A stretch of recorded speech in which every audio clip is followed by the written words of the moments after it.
Everyone thinks Bart Simpson is just one kid, a yellow troublemaker with a slingshot and a bad attitude. The same since 1989. Writers, animators, and even Fox itself seem to disagree. 10 different versions of him exist across this show's history, and most fans have only ever met one. The rest are still waiting in the archive. In this video, we break down every alternate version of Bart Simpson, the Tracey Ullman Shorts. Bart before Bart Simpson had his own show, before he had a couch to jump on, before Springfield had a name people recognized. He was a stick figure with a bad haircut hiding inside a variety show that most people today have never heard of. The version of Bart that existed between 1987 and 1989 looked wrong, sounded wrong, and moved wrong compared to the boy who would later become one of the most famous cartoon characters on the planet. That wrongness is the whole point of this section. Before Bart became sharp, funny, and polished, he was a rough sketch nobody had bothered to clean up, and understanding that rough sketch tells you something real about how far this character had to travel. The story starts with a woman named Tracey Ullman, a British comedian who had her own sketch comedy show on the Fox network starting in 1987. Fox was brand new at the time and desperate for anything that could make it stand out against the three older networks. The show's producer, a man named James L. Brooks, wanted small animated segments to run before and after the commercial breaks, the kind of quick bumper that keeps people from changing the channel during an ad. Brooks had seen a comic strip called Life in Hell, drawn by a cartoonist named Matt Groening, and he liked it enough to ask Groening to come in and pitch some short cartoon ideas based on it. Groening said yes to the meeting. He did not say yes to using Life in Hell. While he sat in the lobby of Brooks's office, waiting to be called in, he realized that if he agreed to animate his comic strip, he would have to give up the rights to characters he had already spent years building and owning. Life in Hell was his own work, drawn and published under his own name, and turning it into a Fox cartoon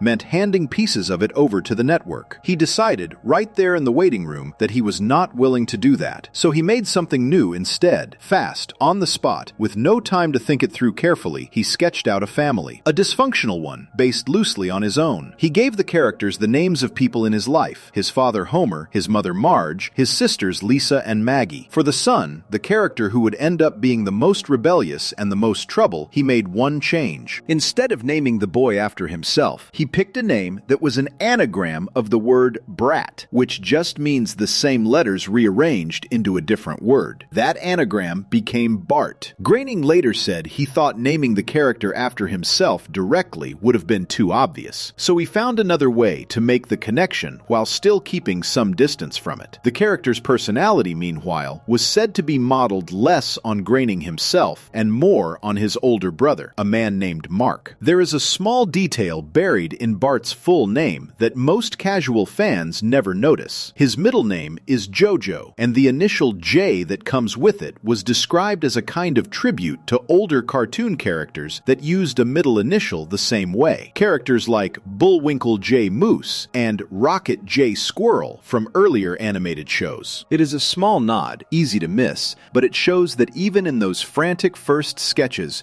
Groening was thinking about cartoon history and where his new family fit inside it. The first of these shorts was called Good Night, and it aired on April 19th, 1987, as part of the third episode of the Tracey Ullman Show's first season. This was the actual first time the Simpson family appeared on television in any form, more than 2.5 years before they got their own half-hour show. Good Night was written and storyboarded entirely by Groening himself, and it introduced Homer, Marge, Bart, Lisa, and Maggie to an audience that had no idea what it was looking at or what it would eventually become. What that audience was looking at was rough. Groening had drawn basic sketches for the animators to follow, expecting that professional animators would clean the drawings up, smooth out the lines, and make everything look more finished before it aired. That is not what happened. The animation team, working through a studio called Klasky Chupo, simply traced over Groening's original sketches instead of refining them. The result was a version of the Simpson family that looked sloppier and more uneven than what people would later associate with the show. Bart's hair in these early shorts had spikes of different uneven lengths. Unlike the neat and consistent points his hair would have once the show became its own series. His whole design had a scratchy, unfinished quality, less like a cartoon character and more more like a doodle that had escaped off the page. There was a reason behind the family's overall look, even with the crude execution. The characters were designed so that each one could be recognized just from its outline, its silhouette, without needing any color or detail filled in. This meant giving each family member a distinct shape, a distinct hairstyle, a distinct body type, so that even a shadow of Bart would be instantly different from a shadow of Homer or Lisa. That design choice held up over the following decades and became one of the reasons the Simpson family became so recognizable worldwide. But in these earliest shorts, the idea was already there, even though the drawing quality was not yet what it needed to be. Voice casting for these shorts produced one of the more interesting behind-the-scenes stories connected to Bart. The actress eventually chosen to play him, Nancy Cartwright, did not originally go in to audition for the role of Bart at all. She was called in to read for Lisa. When she got there, she decided she did not want to play what she saw as the safer, quieter middle child. She wanted the loud one. She wanted the boy causing trouble. So she asked to read for Bart instead, gave her audition, and got the part on the spot. Meanwhile, a young actress named Yardley Smith had actually been the one who auditioned specifically for Bart, but casting staff felt her natural voice sounded too much like a girl for a 10-year-old boy character, so she was moved over to voice Lisa instead. In other words, the two actresses who ended up defining Bart and Lisa for decades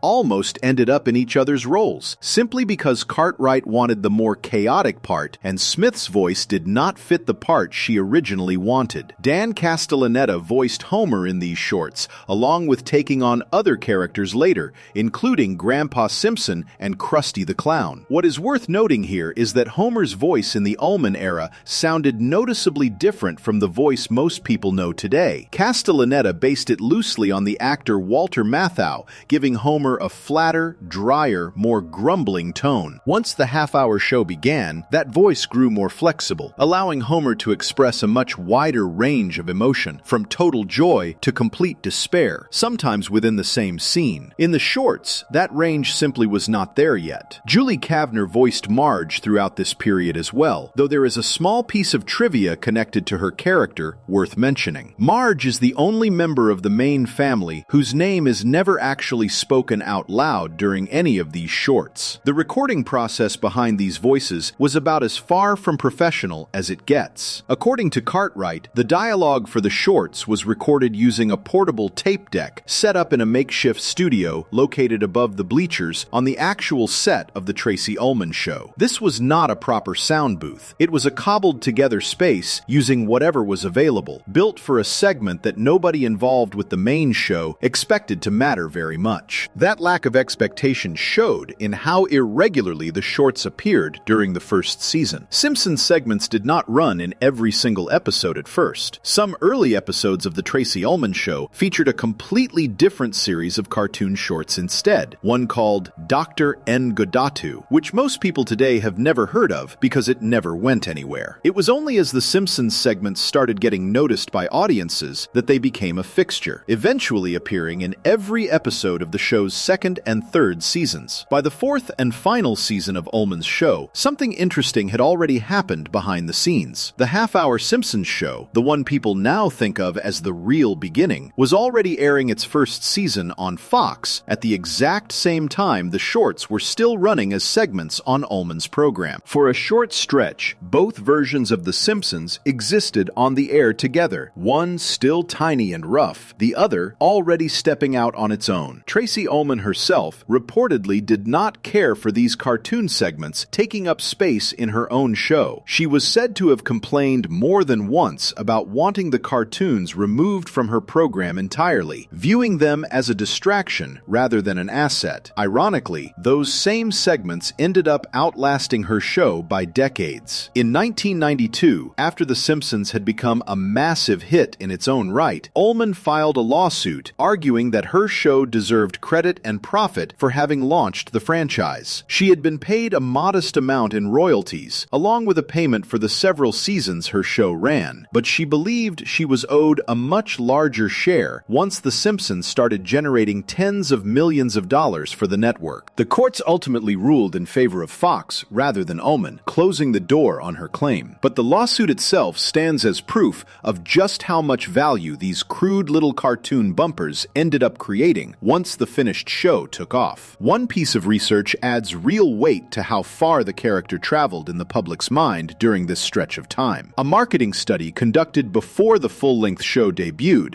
found that only about 14% of Americans were familiar with The Simpsons shorts running on Ullman's program. By November of 1990, less than a year after the half-hour show had launched, that number for general awareness of the Simpson family had jumped to 85%. That gap, from 14% to 85% in less than 12 months, shows just how completely invisible this early version of Bart was to the wider public, compared to what came almost immediately afterward. Most people who now consider themselves lifelong Simpsons fans have never actually seen a single one of the original 48 shorts, and would likely not recognize this version of the character if it played in front of them without any introduction. As for Bart himself inside these shorts, the personality that would later carry an entire franchise was already present in a raw, undisciplined form. He fights constantly with Lisa. He pushes his father toward complete anger and frustration. He performs reckless stunts that usually end badly for him. He throws out sharp, mouthy one-liners at whichever adult happens to be standing in front of him at the time, whether that adult is a teacher, a parent, or some other authority figure who has the misfortune of crossing his path. Bart is the only character to appear in all 48 of the Ullman shorts, more than any other member of the family, which tells you plainly that even in this earliest and crudest version, the writers already understood he was going to be the engine that drove most of these stories forward. What separates this Ullman-era Bart from the Bart audiences would come to know across the decades that followed is not really his personality traits on paper. It is the texture around those traits. The undisciplined troublemaking in these shorts reads as close to pure chaos, without much of the emotional nuance the character would gradually pick up once the half-hour show found its footing. This early Bart causes damage and says smart remarks because that is simply what he does, almost on reflex, without the layered motivations and softer character beats that later seasons would build around him. He is loud first and complicated later. The show that grew out of these shorts would eventually let Bart be scared, be lonely, be protective of his sister, be hurt by his father in ways that meant something beyond a punchline. None of that depth exists yet inside these bumper segments. What exists instead is a sketch of rebellion, drawn quickly, recorded on a cheap tape deck above a set of bleachers, animated by tracing over rushed drawings that were never meant to be the final version of anything. It is worth sitting with just how accidental this entire origin really was. Groening did not walk into that meeting planning to create one of the most recognizable characters in the history of television. He walked in planning to pitch something else entirely, something he had already built years of work around, and he only pivoted to the Simpson family because he refused to give away ownership of his existing comic strip. Bart exists in the most literal sense because Matt Groening got nervous in a waiting room and needed a backup plan in the span of a few minutes. The name existing as a rearranged version of the word brat was not some carefully workshopped branding decision made by a team of executives. It was a quick, clever swap made by one person alone under time pressure who did not want to put his own first name directly on a rebellious cartoon kid. None of that improvised, thrown-together history stopped this version of Bart from doing exactly what he needed to do. He got noticed. He got popular enough that Fox eventually handed Groening a full 30-minute show built around this family, launching first with a Christmas special in December of 1989 before becoming a regular series. Everything that Bart would later become, the merchandising wave, the catchphrases repeated by children across the country, the eventual decades on the air, all of it traces back to a badly drawn boy with uneven, spiky hair, recorded on a portable tape deck, appearing in short bursts between commercial breaks on a show whose own host wanted him gone. Before we move on, if you're enjoying this analysis, please consider subscribing. It helps the channel tremendously. That contrast between how little this version of Bart was built to last and how much he ended up lasting anyway carries forward into what comes next. Once Bart got his own show, he did not just get better animation, he got a second identity, a costume he invented for himself inside the fiction, something no animator handed him. Section 2. The Do the Bartman music video, Bart. By the time 1990 rolled around, the version of Bart Simpson that the world was watching had changed completely from the rough, uneven sketch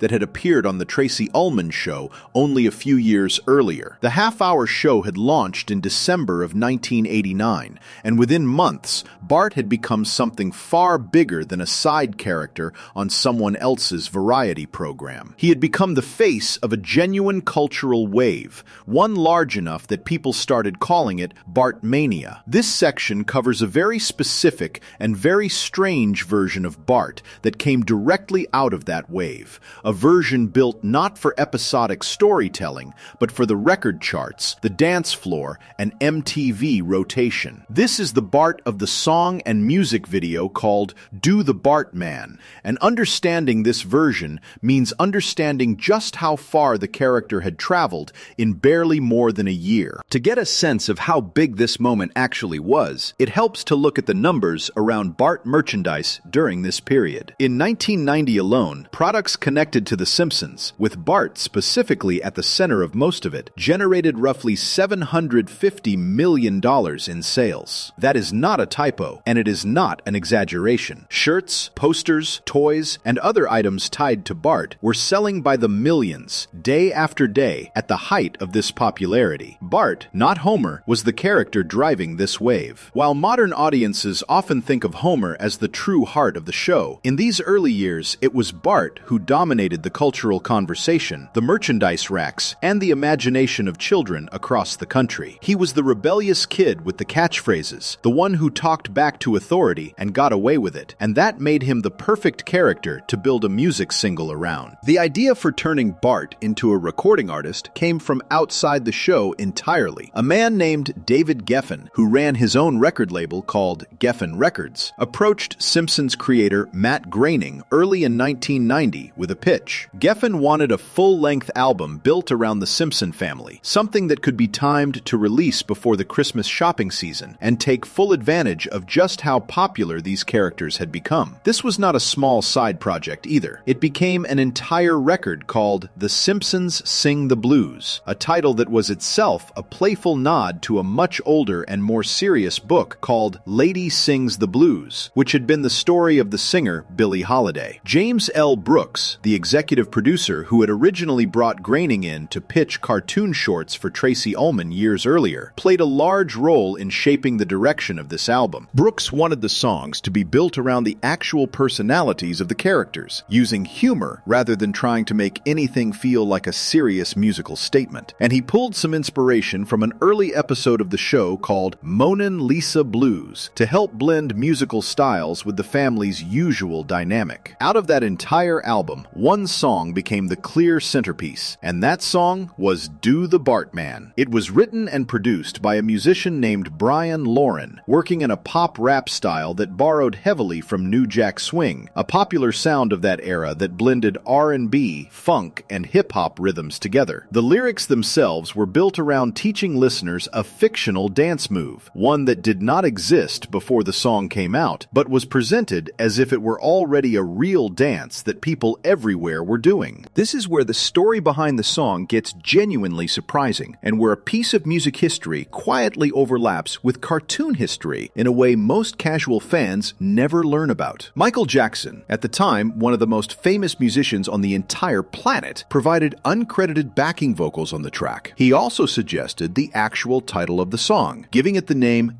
Do the Bartman, though he was not credited as a co-writer of the lyrics or music itself. The reason his involvement stayed hidden from the public for so long comes down to a contract issue. Jackson was signed exclusively to a different record label at the time, and his agreement with that label meant he was not supposed to be publicly credited for work released through a competing label like Geffen Records. Because of this, his contribution to one of the most successful novelty songs of the era was kept quiet, even though it later became one of the more well-known pieces of trivia connected to the song once people started digging into its history. There has been some disagreement over the years about exactly how much creative input Jackson actually had. Brian Lauren, the credited writer and producer, later stated plainly that despite repeated claims made by Groening over the years, suggesting Jackson helped write the song, Lauren considered himself the sole writer of the actual music music and lyrics. According to Lauren, Jackson's real contributions were limited to providing backup vocals, suggesting the title, and insisting that his own name be referenced somewhere within the lyrics themselves. Whatever the exact split of credit really was, the fact remains that one of the biggest pop stars in the world quietly lent his voice to a Cartoon Boys dance single, and very few people listening to it on the radio in 1990 had any idea that was happening. The song itself performed extremely well once it was released. It became the #1 single across multiple countries and topped music charts in various regions around the world. It has since been noted that the song ended up outselling other major singles of that same general era, including tracks that are now considered generational touchstones of 90s music. That comparison alone gives a sense of just how massive this novelty song became during its peak, moving units on a scale that rivaled some of the most important rock and grunge records to come out of the same decade. While the song mattered on its own, the music video built around it is really where this specific version of Bart comes fully into focus, since it gave the character a look, a setting, and a level of production that felt entirely different from anything the actual weekly show was doing at the time. The video was directed by a man named Brad Bird, who at that point had already worked on The Simpsons in other capacities, including directing the well-regarded early episode called Krusty Gets Busted. Getting Bird attached to direct this particular video was not simple. According to reports from that time, nobody working on the main Simpsons show staff wanted to take on the job of directing the video themselves, since everyone involved was already stretched thin working on producing new episodes of the actual series. Bird was reportedly asked 4 separate times before he finally agreed to take the project on. Once he agreed, the timeline he had to work with was brutally short. The video needed to be finished quickly so that its release could line up with the release of the full Simpsons Sing the Blues album. To meet that deadline, the entire music video was storyboarded, meaning every single shot and scene was sketched out and planned in only 2 days. That is an extremely tight window for planning an entire animated video from scratch, and it shows just how much pressure the production was under to get this out into the world while Bartmania was still at its peak. After the storyboarding was finished in the United States, Bird traveled to Budapest, Hungary, where the actual animation work on the video was completed by a studio called Varga Studio. The team there initially expected the job to be a fairly simple one, assuming they would be animating something similar in style and complexity to the original crude Tracy Ullman shorts that had first introduced these characters years earlier. When Bird explained that this video needed to be done using full animation, meaning smoother, more detailed motion with no scenes repeated over and over to save time and money, the animators reportedly reacted with something close to shock at how much more demanding the job actually was compared to what they had originally been told to expect. Despite that surprise, the team pulled the video together, adding an opening sequence that placed Bart apart from the crowd of other dancing characters, giving the whole video some narrative context rather than just being a straight dance performance with no framing at all. The plot of the video itself follows a very familiar shape for anyone who has watched even a small amount of The Simpsons. Bart is shown rebelling against some kind of authority, in this specific case, a strict, tightly choreographed dance routine being put on at Springfield Elementary School. Rather than follow the rigid steps that have been assigned to him, Bart decides to put his own spin on the performance, breaking away from the approved routine and doing his own thing instead, eventually pulling the other kids along with him into his version of the dance. It is, in a lot of ways, the most simplified and condensed version imaginable of Bart's entire character. Authority sets a rule. Bart ignores the rule. Everyone around him ends up having more fun because he ignored it. The video takes that basic formula and stretches it out into a full music video built entirely around dancing, rather than around any kind of extended story or joke structure. The video premiered on the Fox network on December 6, 1990, airing directly after an episode of the actual show called Bart the Daredevil. From there, it quickly became the most played music video on MTV, holding the #1 spot on their rotation between January and March of 1991. For a period of roughly 3 months, an animated 10-year-old cartoon character dancing to a novelty rap song was the most requested and most aired video on the largest music video channel in the country, a ahead of videos from real human musicians working in every genre imaginable. There is a detail connected to this video that shows how carefully it was later handled once real-world events made part of its content feel different than it originally had. The original video included a reference to a specific detail connected to Michael Jackson, a small visual joke involving a strand of his hair that had made sense as a playful nod at the time it was created. After Michael Jackson passed away on June 25, 2009, Fox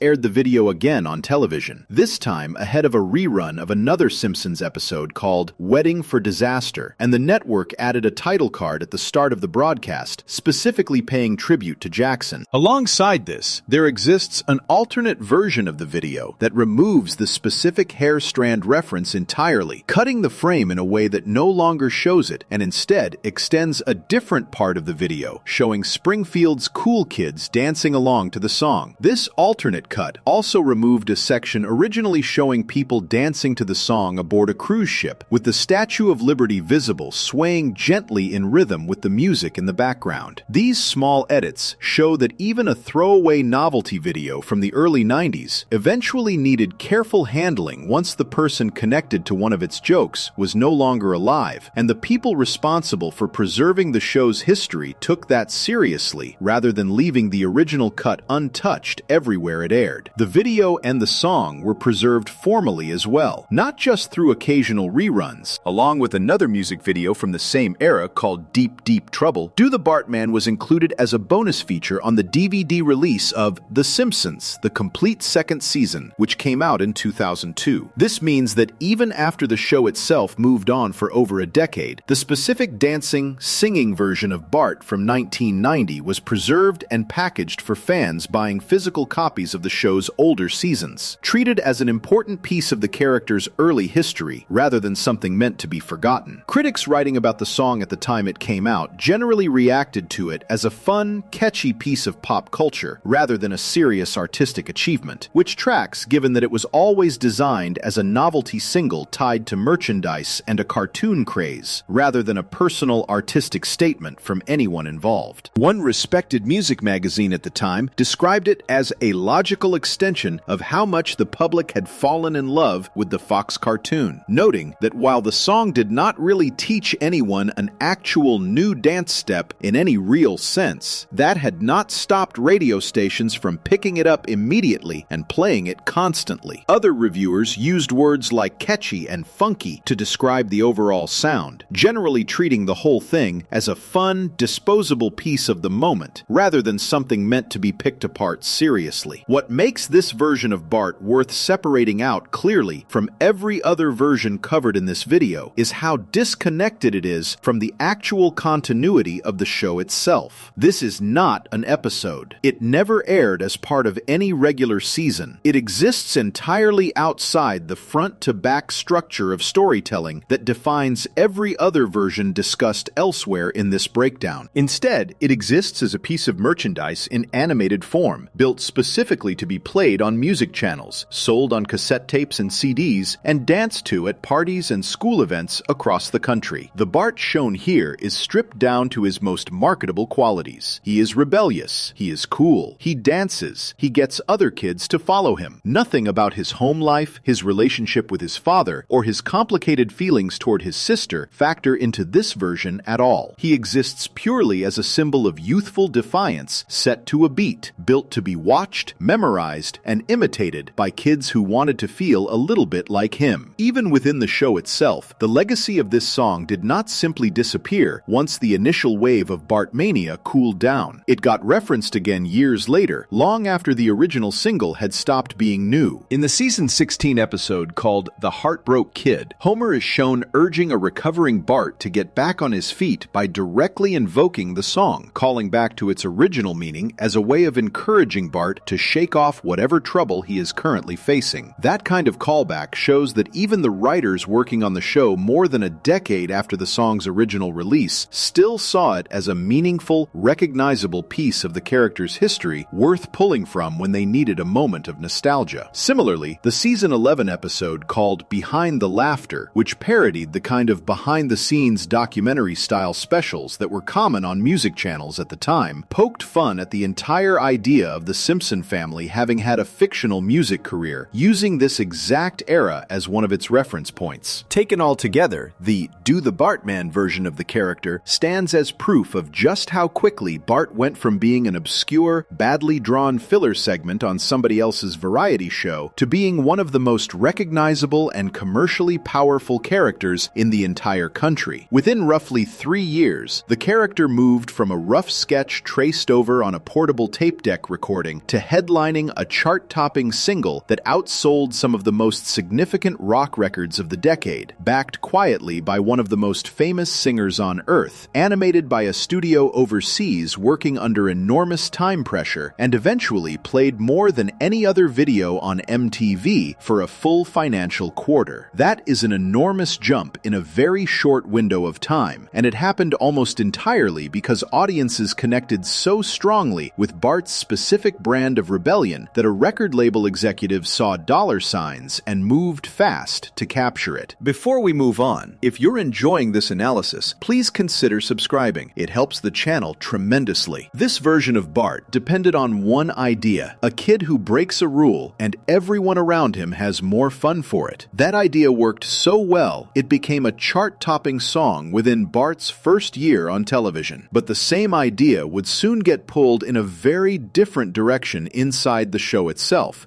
where Bart gave himself an entire second identity built from scratch. Section 3. Bartman, the in-show superhero alter ego. Bart Simpson did not wait for a costume designer or a record label to hand him a second identity. He built one himself, out of homemade materials, inside the actual story of the show, using nothing but a cape, a mask, and his own imagination. This version of Bart is different from every other version covered so far in one important way. The dancing Bart from the music video and the crude, unfinished Bart from the Tracy Ullman shorts were both things that happened to the character from the outside, shaped by other people making decisions about how to present him to the world. Bartman is different. Bartman is something Bart invented for himself, a costume he put on because he wanted to be someone else, even if just for a day. The character of Bartman is a parody of Batman, one of the most famous superheroes in American comic books and movies. A parody simply means a playful copy of something, done in a way that pokes fun at it while still clearly being based on it. Bart takes the basic idea of Batman, a rich man dressed as a bat who fights crime at night, and turns it into a homemade version built by a 10-year-old kid using whatever he can find lying around his house. The joke works because Bart has none of the money, none of the gadgets, and none of the actual training that the real Batman has in his own stories. He simply wants to look the part. Bartman first appears in a Season 2 episode called 3 Men and a Comic Book. This episode centers on Bart, along with his friends Milhouse and Martin, pooling their money together so the three of them can buy a rare and valuable comic book they all want. Getting their hands on this comic becomes the central goal driving the entire episode, and it leads Bart into a series of situations where his imagination and his desire to look cool both come into play. Somewhere within that story, Bart puts on the Bartman costume specifically because he is hoping it will help him get free admission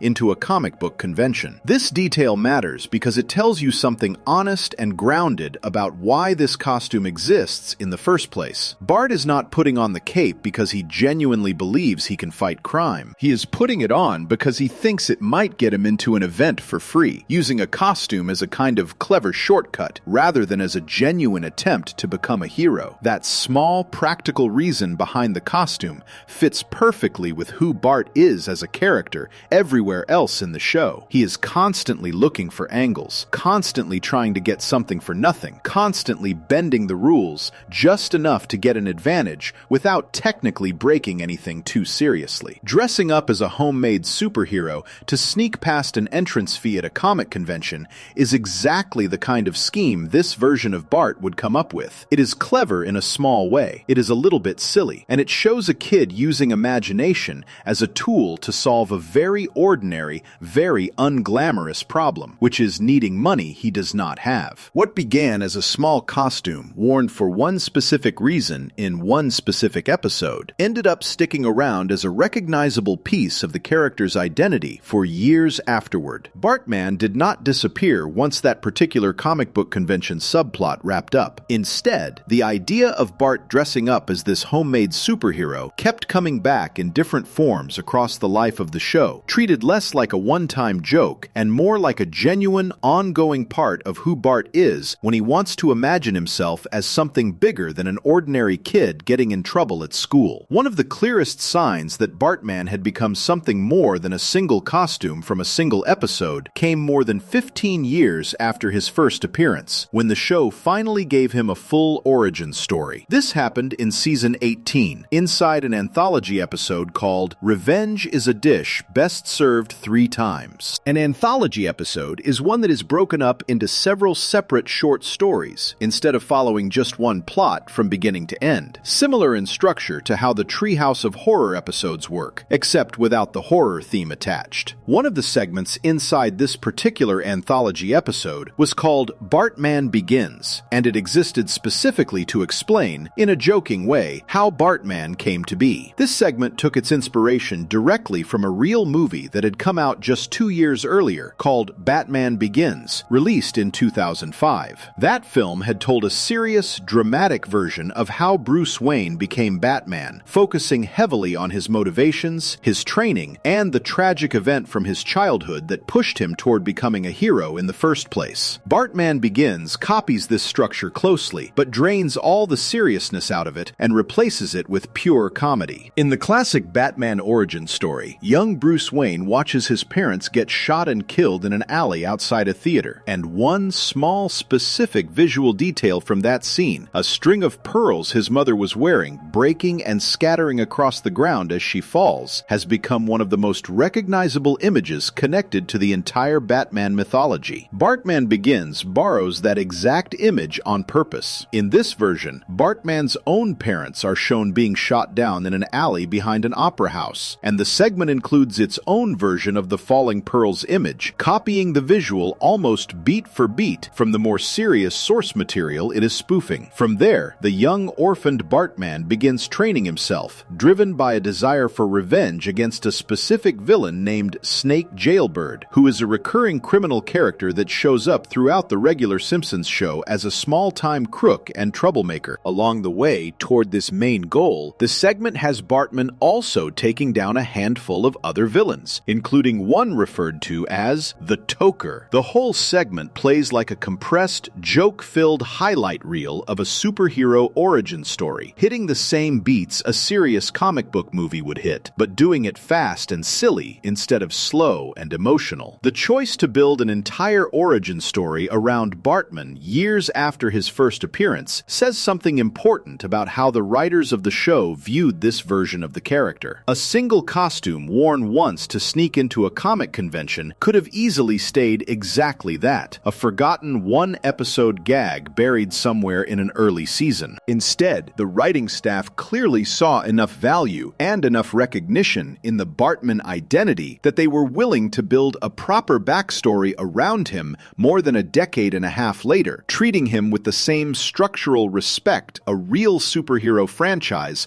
might give one of its own characters. That decision alone tells you Bartman had grown, in the eyes of the people making the show, from a throwaway joke into something closer to an established piece of Simpsons lore. Bartman's presence was not limited only to television episodes either. The character had enough recognition and enough separate identity that he ended up starring in his own video game, released for the Nintendo Entertainment System, known at the time simply as the NES, one of the most popular home gaming systems of that era. This game was called The Simpsons: Bartman Meets Radioactive Man, and it put players directly in control of Bart in his superhero costume, sending him through a video game adventure built entirely around this specific alter ego, rather than around Bart's ordinary, everyday life in Springfield. The very existence of a video game built specifically around this identity, separate from any of the other Simpsons games built around Bart's regular self, shows that Bartman had grown into something recognizable enough on his own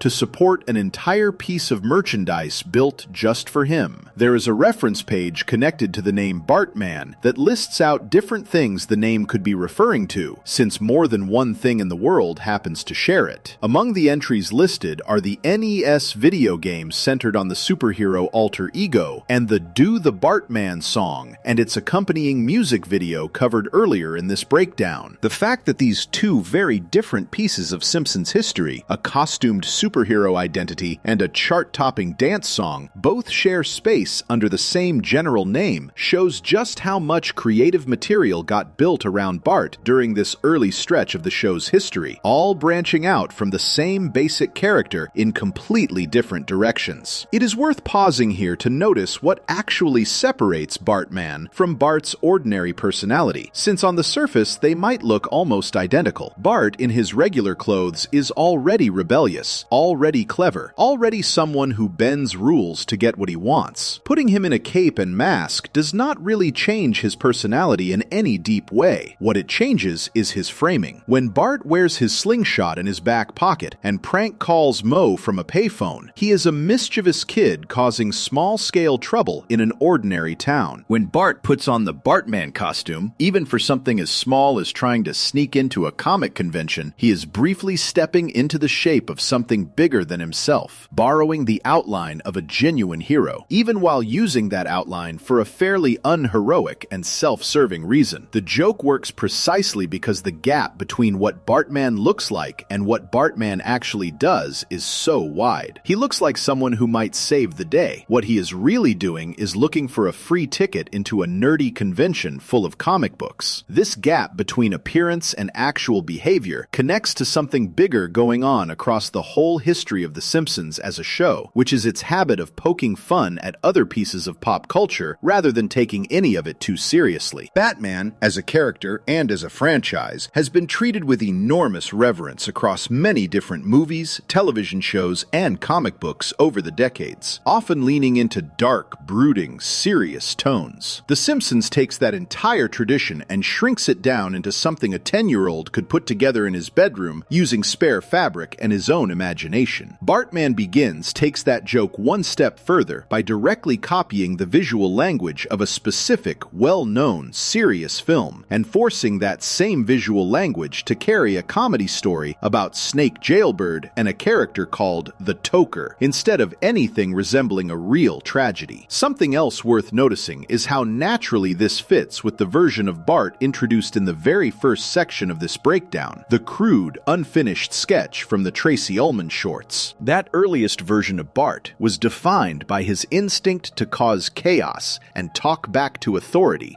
in whatever form was available to him at the time. Bartman represents a more specific, more inventive evolution of that same basic instinct. Instead of simply mouthing off at a teacher or pulling a prank on his father, Bart channels his troublemaking energy into building an entire costumed identity, showing that his imagination had grown alongside the show itself, becoming more detailed and more structured, even while staying rooted in the exact same rebellious personality that had always defined him. There is also something quietly telling about the specific reason Bartman was created in the first place, which was to sneak past paying an entrance fee at a convention. Bart never puts on this costume because he suddenly develops a genuine passion for justice or a desire to protect innocent people from crime. He puts it on because it might save him money and get him somewhere he wants to be without having to actually earn his way in through normal means. That detail keeps Bartman from ever drifting too far away from who Bart actually is underneath the costume. Even dressed as a superhero, he is still the same kid looking for a clever shortcut, still the same kid trying to get something without paying full price for it, whether that price is money, effort, or simply following the rules like everyone else around him. The gap between 1990, when Bartman first appeared briefly inside Three Men in a Comic Book, and 2007, when Bartman Begins finally gave him a full origin story, spans roughly 17 years. That is a long stretch of time for a single throwaway costume gag to stay alive in the memory of a show's writing staff, especially a show that produces new episodes constantly and could easily have let a minor detail like this fade away and never come back. Instead, the writers chose to circle back to it, build on it, and give it the exact same kind of dramatic treatment that real superhero franchises give their most iconic characters, just filtered entirely through comedy instead of seriousness. That decision shows a certain amount of care and attention towards small details that might otherwise seem forgettable, treating even a joke costume worn once for a convention as something worth returning to and building out further down the road. Bartman ultimately stands as proof that some of the most memorable versions of Bart Simpson were never handed to him by outside forces like record executives or animation studios working under deadline pressure. Some of them came from Bart himself, at least within the world of the show, choosing to become someone else entirely, even if only for an afternoon, even if the entire motivation behind the disguise was as small and practical as avoiding paying for a convention ticket. It is a costume built from nothing but imagination and spare materials, worn by a kid who wanted to look like a hero without doing any of the actual work heroes are usually expected to do, and it managed to stick around in the background of this show for nearly 2 decades before finally getting the full dramatic origin story treatment. Before we move on, if you're enjoying this analysis, please consider subscribing. It helps the channel tremendously. Wearing a costume to sneak past an entrance fee is one kind of rule bending. Spraying your own name across walls all over town, again and again, without ever getting caught, is something else entirely. And it points toward a very different side of Bart, one built not around dressing up as someone else, but around leaving an unmistakable mark behind while staying completely hidden. Section 4. El Barto, the Graffiti Tagger. Bartman was a costume Bart wore in the open, walking around in daylight, hoping someone would notice him and be impressed enough to wave him past an entrance fee. El Barto works in the exact opposite direction. This is a version of Bart built entirely around staying hidden, leaving his mark on walls and fences all over Springfield without ever once being caught in the act, without ever standing in front of anyone and admitting it was him. Where Bartman is a costume meant to be seen, El Barto is a name meant to be found, scrawled somewhere unexpected, long after the person who wrote it has already disappeared. The idea behind El Barto is simple on the surface. Bart spray paints or scribbles this name across property all over town, usually somewhere public and often somewhere that makes the vandalism especially noticeable or especially embarrassing for whoever owns the wall or fence it ends up on. The name itself is just a slight twist on his own, adding a small word in front of it that changes how it sounds without changing who it obviously belongs to. Anyone paying close attention could probably guess who is really behind it. Yet within the world of the show, this identity somehow manages to stay a mystery for years, treated by the citizens of Springfield as an unsolved case rather than an obvious one. That gap between how obvious the answer should be and how mysterious the show treats it anyway is really the whole joke sitting underneath El Barto. This is not a clever disguise built to actually fool anyone who thinks about it seriously. It barely qualifies as a disguise at all, and that is exactly what makes it funny. Bart is not trying to build an airtight secret identity the way a real criminal or a real superhero might. He is a kid who wants to leave his mark, wants the satisfaction of knowing his name is out there somewhere on a wall, and does the absolute minimum required to give himself a small layer of deniability if anyone ever asks him directly whether he did it. This kind of running joke, where a character does something small and repeated across many different appearances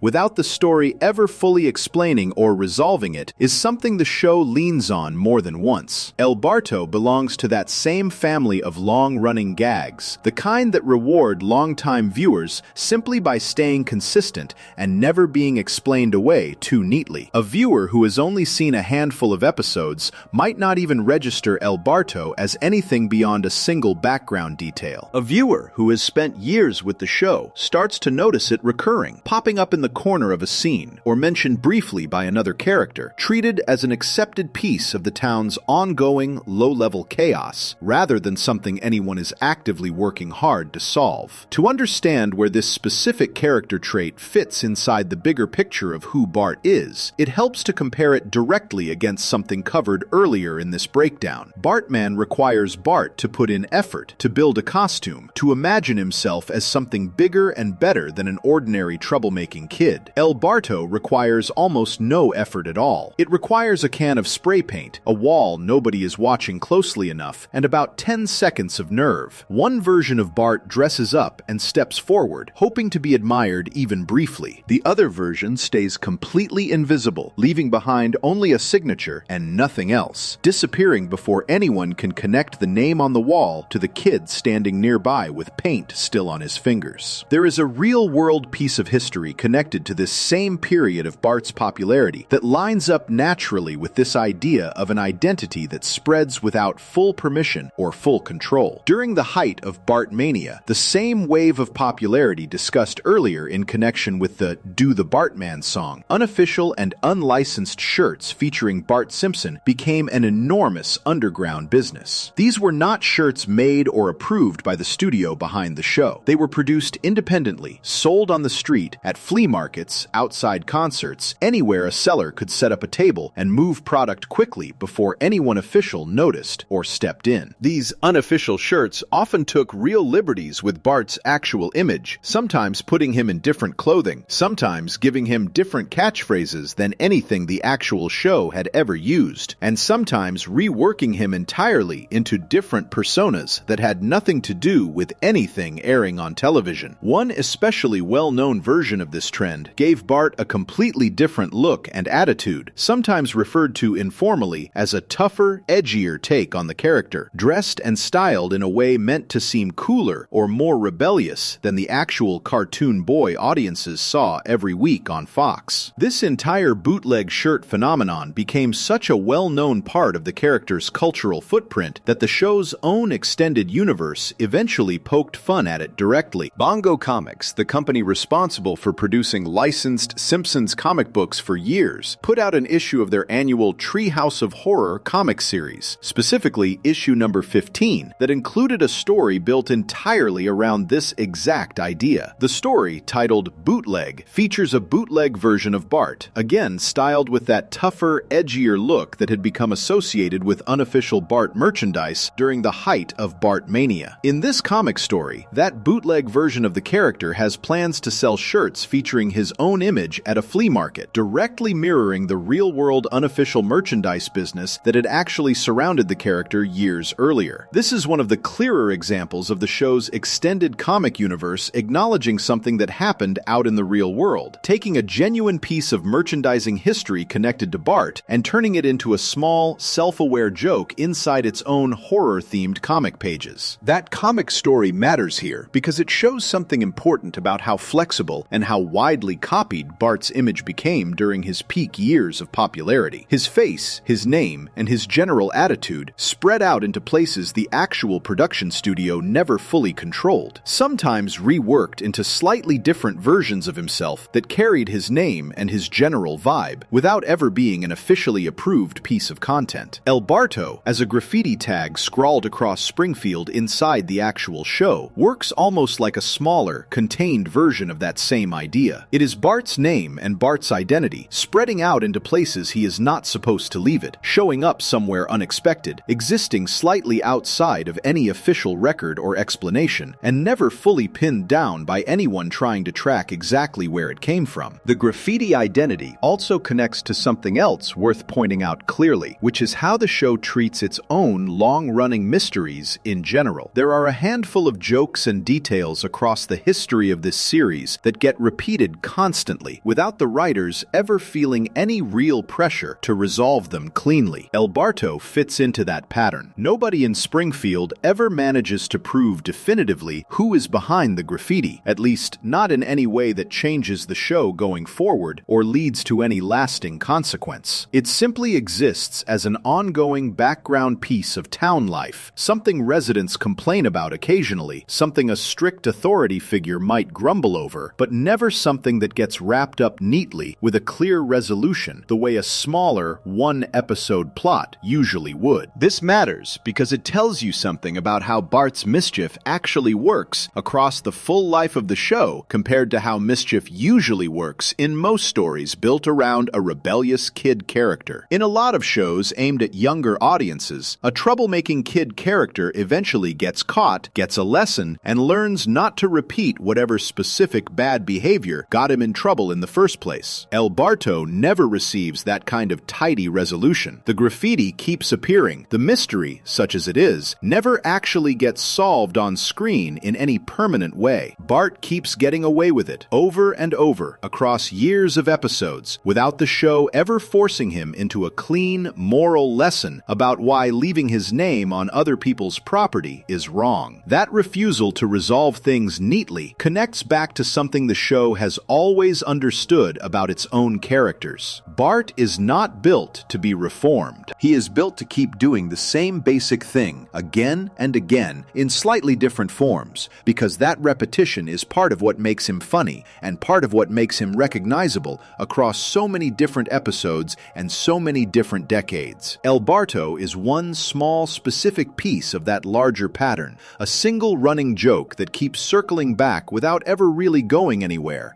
exactly the same way Bart himself keeps circling back to the same basic instincts without ever really changing in any permanent, lasting sense. One especially interesting appearance of this graffiti identity shows up much later in the show's history, decades after Bart first started leaving his mark on walls across Springfield. In the Halloween anthology episode Treehouse of Horror 33, one of its segments is built entirely around a parody of a Japanese manga and animated series called Death Note. Without getting too deep into the plot of that entire outside source material, the basic idea worth knowing is that it involves a mysterious figure known only by a single letter, the letter L, who works to track down and identify a killer operating under a hidden identity. In the Simpsons version of this story, Lisa ends up taking on a dangerous, murderous role herself, and at one point, a mysterious tip comes in connected to an anonymous source using that same letter L. When Lisa sees this L written out somewhere, she immediately recognizes it, connecting the shape and style of that single letter directly to the graffiti she has grown up seeing all over town, the graffiti signed with the name El Barto. This moment matters a great deal for understanding just how deeply embedded El Barto has become inside the show's own internal history by this point. This is not some brand new joke invented specifically for this one Halloween segment. The writers are relying on the audience already knowing exactly what El Barto is, already recognizing the reference the second Lisa makes the connection between a completely unrelated piece of outside media and her own brother's long-running vandalism habit. It works as a joke specifically because El Barto has been a consistent, familiar piece of the show's own background mythology for so long that even a strange, out-of-nowhere parody storyline about a different piece of media entirely can pause for a moment and lean on it, trusting that longtime viewers will immediately understand exactly what Lisa is referencing without needing any further explanation. That kind of long-term consistency is rare, even within a show that has been running for as many decades as this one has. Plenty of jokes and side details introduced in early seasons eventually fade away, replaced by newer references, or simply forgotten as the show moves forward through different eras and different writing staffs. El Barto managed to survive that kind of turnover, staying recognizable enough that a Halloween special built decades later, parodying a piece of media that did not even exist when the earlier seasons of the show were airing, could still comfortably use El Barto as a shorthand reference and expect audiences to immediately understand the connection being made. There is something worth thinking about in how differently this graffiti identity gets treated compared to the two versions of Bart already covered earlier in this breakdown. The dancing Bart from the Do the Bartman video existed to be looked at, admired, and copied by children trying to learn the actual dance moves being taught in the song. Bartman existed to be seen and recognized, at least briefly, standing in front of people at a comic convention, hoping his costume might earn him something. El Barto exists specifically to never be seen at all. The entire point of this identity is that nobody catches Bart in the act. He leaves the evidence behind, the name scrawled somewhere obvious, but the actual moment of him doing it stays hidden, tucked safely out of view every single time. This creates an interesting kind of split running straight through Bart's overall personality, one that shows up clearly once you start comparing these different versions side by side. Part of Bart genuinely wants attention, wants to be noticed, wants to dance in front of a crowd,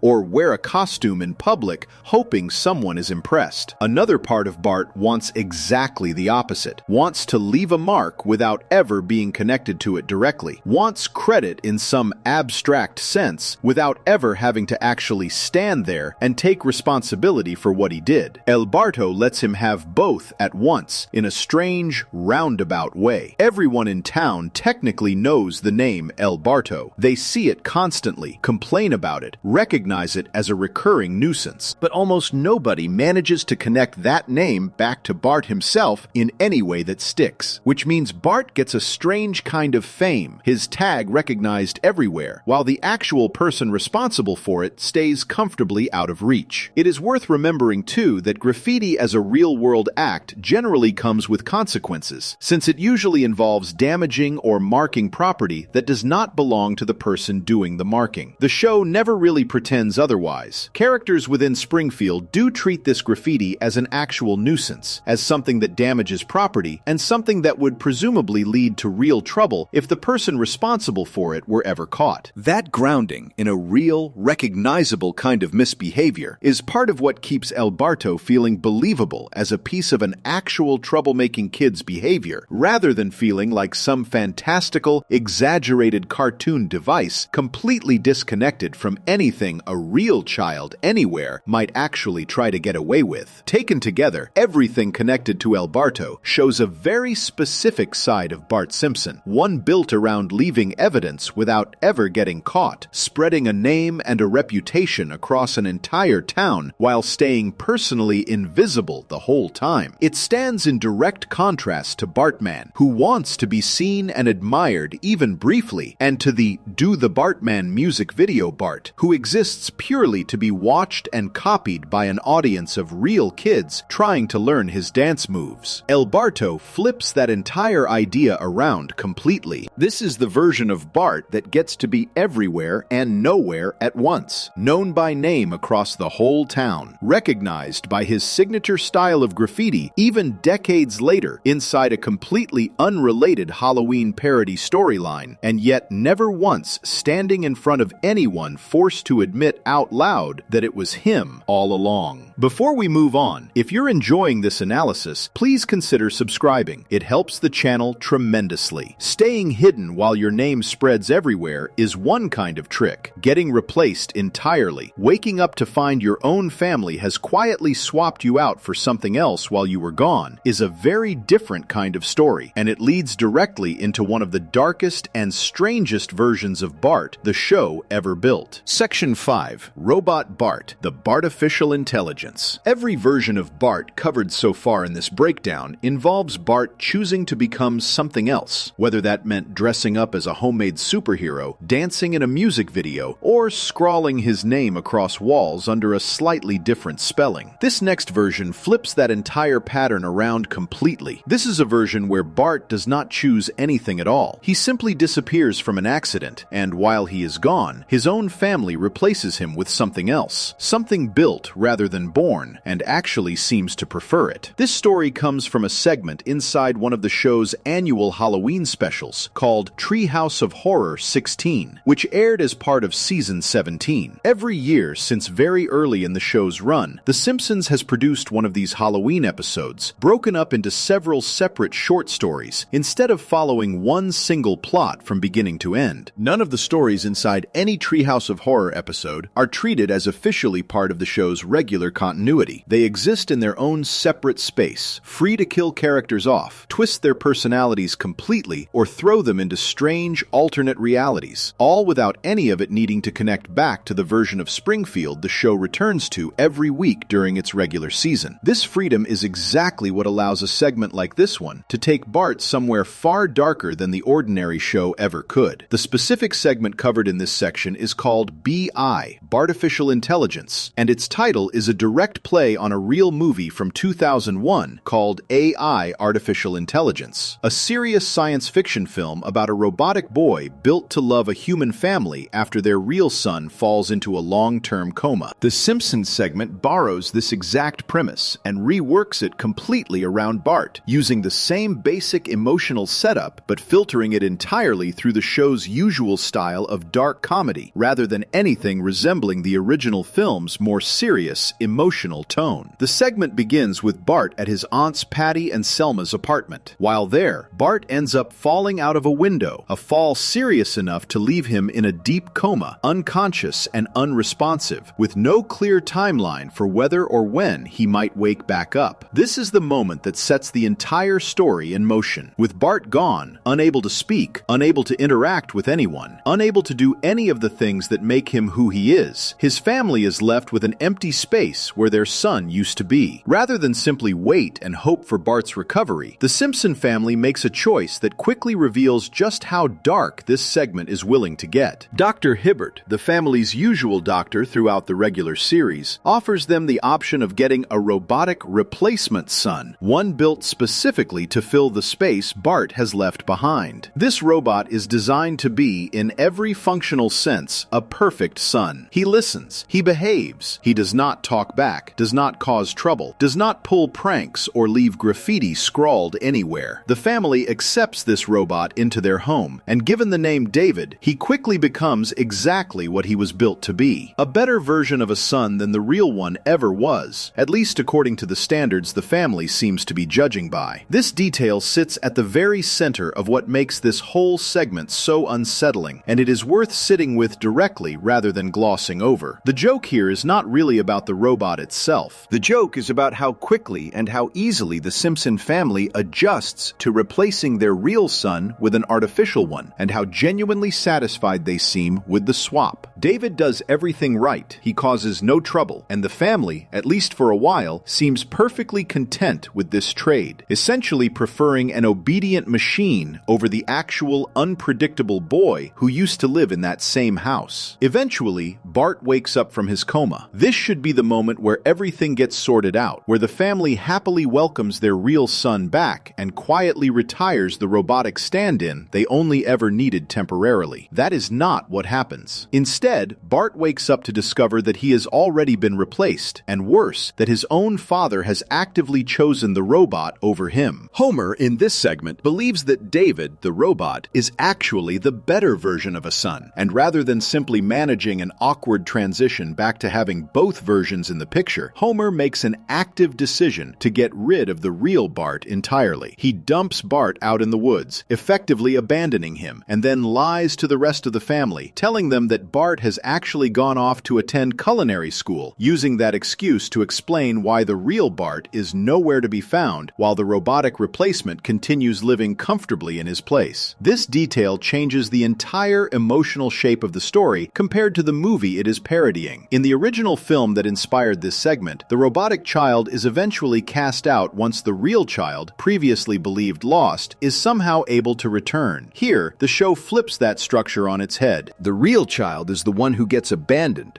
dumped out in the woods and lied about, while the robot gets to keep the position inside the family that should have belonged to Bart all along. It is a genuinely cruel twist, made only more uncomfortable by the fact that Homer is the one actively making this choice, deliberately selecting the artificial version of his son over the real one, and then covering up what he has done with an obvious, flimsy lie. Left alone out in the woods, Bart does not simply give up. Instead, he stumbles across a group of abandoned robots, discarded machines left out in the wilderness with no purpose and no home of their own. Rather than trying to find his way back to civilization and confront his family directly and immediately, Bart makes a colder, more calculated decision. While these abandoned robots sleep, he begins stealing parts from them, piece by piece, using their discarded machinery to build himself an entirely new robotic body of his own. The design of this new robotic version of Bart marks one of the most extreme physical transformations this character undergoes anywhere across the entire history of the show. Before this transformation, Bart still looks like his usual self, a small, somewhat pudgy boy with his signature spiked hairline and his usual bright yellow skin, wearing his familiar red-orange shirt along with light blue pants and his usual blue and white sneakers. Once he finishes building his new robotic body using the stolen machine parts, all of that disappears completely. His limbs and his torso are gone entirely, replaced by a hulking mechanical frame. His actual head, the only part of his original body still visibly remaining, now rests directly on top of this bulky new robotic structure, held together using assorted straps and coiled wiring rather than any kind of smooth, polished mechanical design. He gains genuinely useful abilities from this new body as well, including including significant strength, a massively increased overall size, and a built-in saw that he can use as a weapon. With this new robotic body built and ready, Bart returns home, and his goal upon arriving is stated plainly and without much ambiguity. He intends to kill David, the robot that took his place, in order to reclaim his family and his home. This is where the segment fully commits to being a dark parody rather than anything resembling a typical children's cartoon storyline. When Bart finally confronts David, Homer attempts to use the robot as a human shield, physically holding David up in front of himself in a desperate attempt to protect the artificial son he had chosen over his real one. This attempt at protection does not work. Bart, now equipped with his stolen robotic body and its built-in saw, slices straight through both Homer and David at once, showing no hesitation and no mercy toward either one of them in that moment. The segment ends with a scene that is deliberately, almost absurdly dark, given the show's usual tone, while still keeping its sense of humor intact even in the middle of that darkness. Homer survives the encounter, but not without permanent damage. His legs are gone, cut off during the confrontation, and in their place, he is now using David's legs, the same robot he had tried to use as a shield only moments earlier, now literally fused onto his own body to allow him to keep moving at all. The segment closes with an image of Bart sitting comfortably in a lawn chair, relaxed and at ease, while Homer, now walking around on a hybrid body made partly of his own flesh and partly of his robotic rival's legs, grills burgers nearby as if nothing especially unusual has happened. It is a strange, unsettling final image, blending genuine body horror with the kind of casual, everyday domestic scene you would expect from any regular episode of the show. And that clash between the horrifying and the completely mundane is exactly the kind of tone the Treehouse of Horror episodes are built to deliver every single year. This segment did not exist in isolation inside that particular Halloween episode either. It was one part of a full Treehouse of Horror 16, which also included two other separate stories that aired alongside it. One of these other segments was called Survival of the Fattest, in which Mr. Burns invites Homer and several of his friends to his private estate for what is presented as a hunting tournament, only for Homer to realize partway through that he is not actually the hunter in this scenario. He and his friends are, in fact, the prey being hunted for sport, forced to survive an entire day while Mr. Burns and others treat them as game to be tracked down. The third segment in this same episode was called I've Grown a Costume on Your Face, a title that plays on the show's habit of packing multiple horror references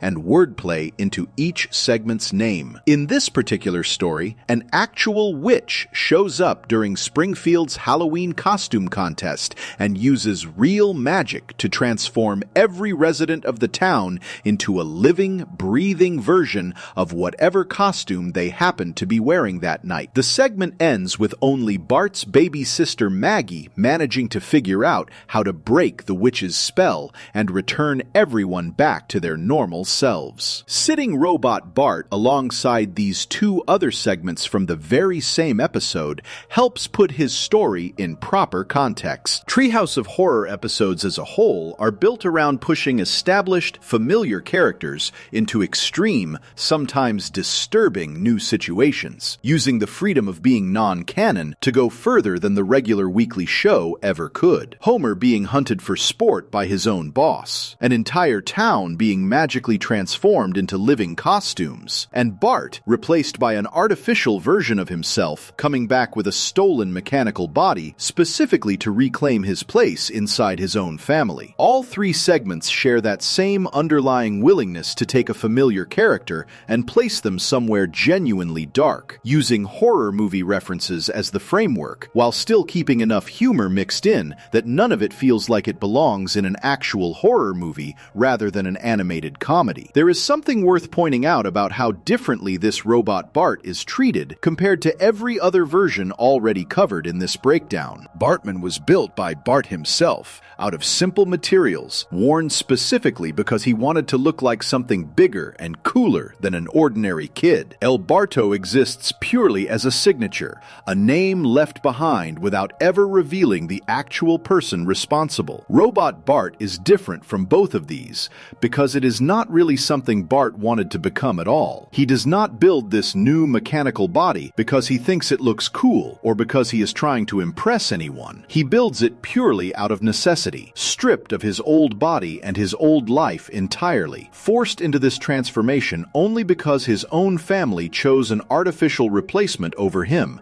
and then physically discarded him to cover up that choice. Where Bartman and El Barto both come from Bart actively choosing to reinvent himself in some way, Robot Bart comes from Bart being pushed into a corner with no other options left and reacting to that situation with cold, mechanical, violent precision rather than anything resembling his usual style of playful mischief. This segment also plays with a theme that shows up more than once across the wider Treehouse of Horror franchise, the idea of clones, robots, and artificial doubles standing in for real family members. Other segments across different years of the Halloween specials have explored similar ideas using different characters entirely, sometimes involving actual cloning devices creating duplicate versions of family members, sometimes involving other kinds of artificial replacements taking the place of someone the family actually loves. Bartificial intelligence stands out among these because of just how far it pushes the emotional betrayal at its center. This is not simply a story about a strange scientific accident causing chaos for one episode. It is a story about a father actively, knowingly choosing an artificial version of his own son because that artificial version behaves better, and only reversing that decision once violence forces his hand. It is also worth noting how thoroughly this segment commits to its horror movie framing, despite the comedy running through every scene. The title itself plays directly on the word artificial, twisting it into Bartificial, specifically to tie the joke back to Bart's name, a small piece of wordplay that signals right from the start exactly what kind of parody the audience is about to watch. The visual choice to give Robot Bart a completely redesigned body, stripped of his familiar shape, and rebuilt using stolen, mismatched machine parts, mirrors the kind of transformation you would expect from an actual science fiction horror story, rather than anything resembling Bart's usual appearance across the regular series. Even the ending, with Homer walking around on a hybrid body made from his own remaining flesh, fused to a dead robot's legs, borrows visual language much closer to a genuine body horror film than anything typically seen on a family cartoon. Robot Bart never appears again outside of this single Halloween segment. Unlike Bartman, who returned across multiple decades and eventually received a full origin story, or El Barto, whose graffiti signature kept popping up as late as a season 33 Halloween special, decades after it first started. This particular version of Bart exists entirely within the boundaries of this one segment from one specific Halloween episode. That containment actually works in its favor, because this version of Bart never needs to fit back into the regular flow of the show's continuity. The writers were free to let it go as dark and as strange as they wanted, without ever needing to walk any of it back or explain how the real Bart eventually returned to his normal life afterward. It exists purely as one especially intense, especially disturbing example of just how far the show has always been willing to push its own characters once a year, safely wrapped inside the understanding that none of it actually counts once the credits roll and the following week's regular episode begins as if nothing had happened at all. Before we move on, if you're enjoying this analysis, please consider subscribing. It helps the channel tremendously. A robot built out of stolen machine parts is one kind of nightmare version of Bart, born from betrayal and built for revenge. A completely different kind of nightmare had already shown up years earlier inside another Halloween special, one that did not involve any machinery at all, but instead asked what might happen if there had been a second, hidden version of Bart living secretly under the same roof the entire time. Section 6. Hugo, the Evil Twin. Somewhere up in the attic of the Simpson house, something has been living quietly for years, and nobody in the family ever bothered to mention it. This next version of Bart does not come from a costume, a transformation, or a signature spray painted on a wall. It comes from a question far stranger than any of those. What if there had always been a second Bart, a hidden twin, locked away out of sight the entire time, and the real Bart never knew? This story comes from a segment inside Treehouse of Horror 7, the seventh entry in the show's long-running yearly Halloween tradition, which aired as part of Season 8. As with every other Halloween special, none Nothing that happens here counts as part of the show's official continuity. These specials exist in their own separate space, specifically so the writers can take familiar characters and push them into situations far stranger and far darker than anything the regular season would ever attempt, all without needing to explain any of it away once the following week's normal episode begins. The segment in question is called The Thing and I, a title built around a simple, well-known kind of wordplay used across many of these Halloween segments, borrowing the shape of a familiar phrase and twisting it just enough to hint at the horror theme underneath. The basic premise starts with something small and ordinary. Bart and Lisa begin hearing strange noises coming from somewhere up in the attic of their house. Rather than ignoring it or assuming it is nothing, the two of them decide to investigate directly, heading up into the attic themselves to find out exactly what is making the sound. What they find up there is not a raccoon, not a loose piece of furniture, not anything ordinary that a normal family might expect to find hiding in an old attic space. What they find is another version of Bart, a twin brother nobody in the family had ever mentioned or acknowledged, kept hidden away out of sight for reasons that only become clear as the story continues to unfold. This twin, generally known by the name Hugo, is described and shown as something noticeably different in appearance from the version of Bart audiences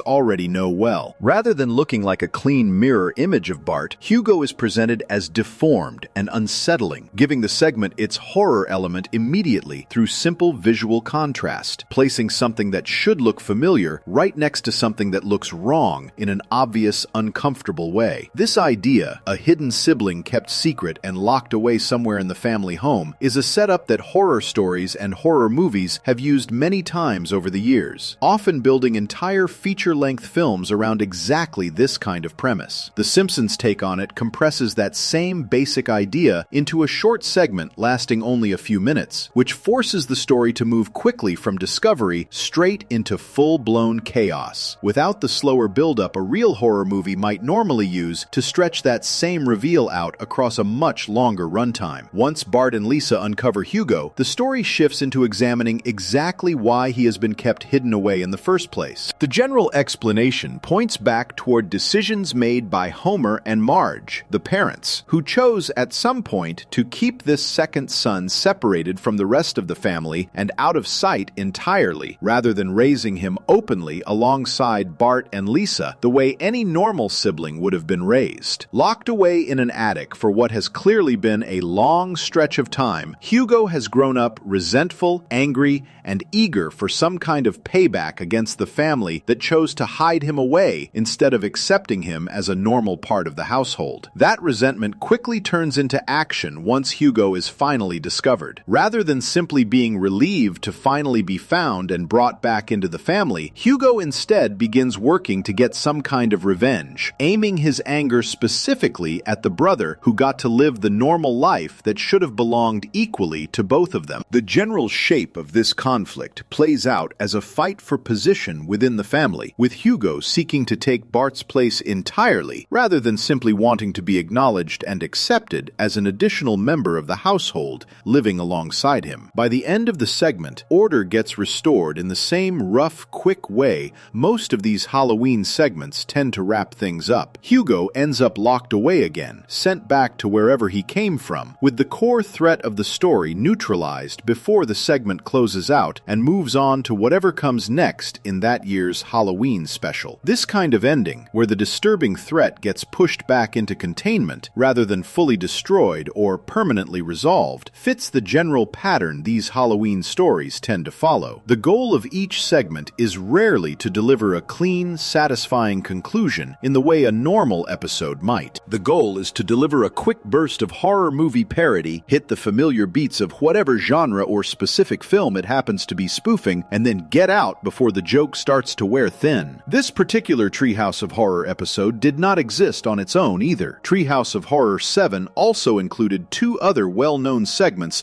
alongside The Thing and I. One of these was called The Genesis Tub, in which Lisa accidentally creates an entire miniature civilization completely by accident, using nothing more than one of her own baby teeth combined with a bit of soda. The other segment from this same episode, likely the most well-remembered of the three, even among casual fans of the show is called Citizen Kang. This segment involves the show's two recurring alien characters, Kang and Kodos, disguising themselves as two real political figures from that era, presenting a science fiction and political satire story built entirely around mistaken identity and secret alien infiltration playing out at the highest levels of government. Placing The Thing and I next to these other two segments from the same episode shows just how wide a range of ideas these yearly Halloween specials were willing to cover, even within a single episode built from only 3 short stories. One segment deals with an accidental miniature civilization born from a single tooth. Another deals with alien impersonation reaching all the way into national politics. And the third deals with a hidden, resentful twin brother locked away in an attic for years, waiting for his moment to finally come out and take his revenge. None of these 3 stories share much in common on the surface, yet all 3 fit comfortably under the same yearly Halloween umbrella, since the entire purpose of these specials has always been variety and freedom, rather than any single unifying theme running through every segment. What makes Hugo particularly interesting to look at is how passive Bart himself actually is throughout most of this specific story. He does not choose to have a hidden twin. He does not build Hugo or invite him into existence. Hugo is simply revealed to already exist, already resentful, already plotting, and Bart has to react to a threat that was created entirely out of decisions made by his own parents long before this particular Halloween story even begins. That passive positioning actually makes Hugo one of the more unsettling entries in this entire breakdown, specifically because the threat here is not something Bart brought upon himself through his own choices or mischief. Hugo exists completely independent of anything Bart himself ever did. He is a consequence of choices made entirely by Homer and Marge, choices Bart had no say in and no knowledge of until the moment he and Lisa happen to hear strange noises coming from the attic and decide to go looking for the source. There is also something worth noting about how this segment uses the idea of family secrets specifically, rather than relying purely on outside horror elements like aliens or robots, the way some other Halloween segments across the years tend to do. The horror in The Thing and I comes from something happening inside the family itself, hidden behind a closed attic door the entire time, rather than from any outside force invading Springfield or threatening the town from beyond. That distinction matters because it places this story closer to the kind of horror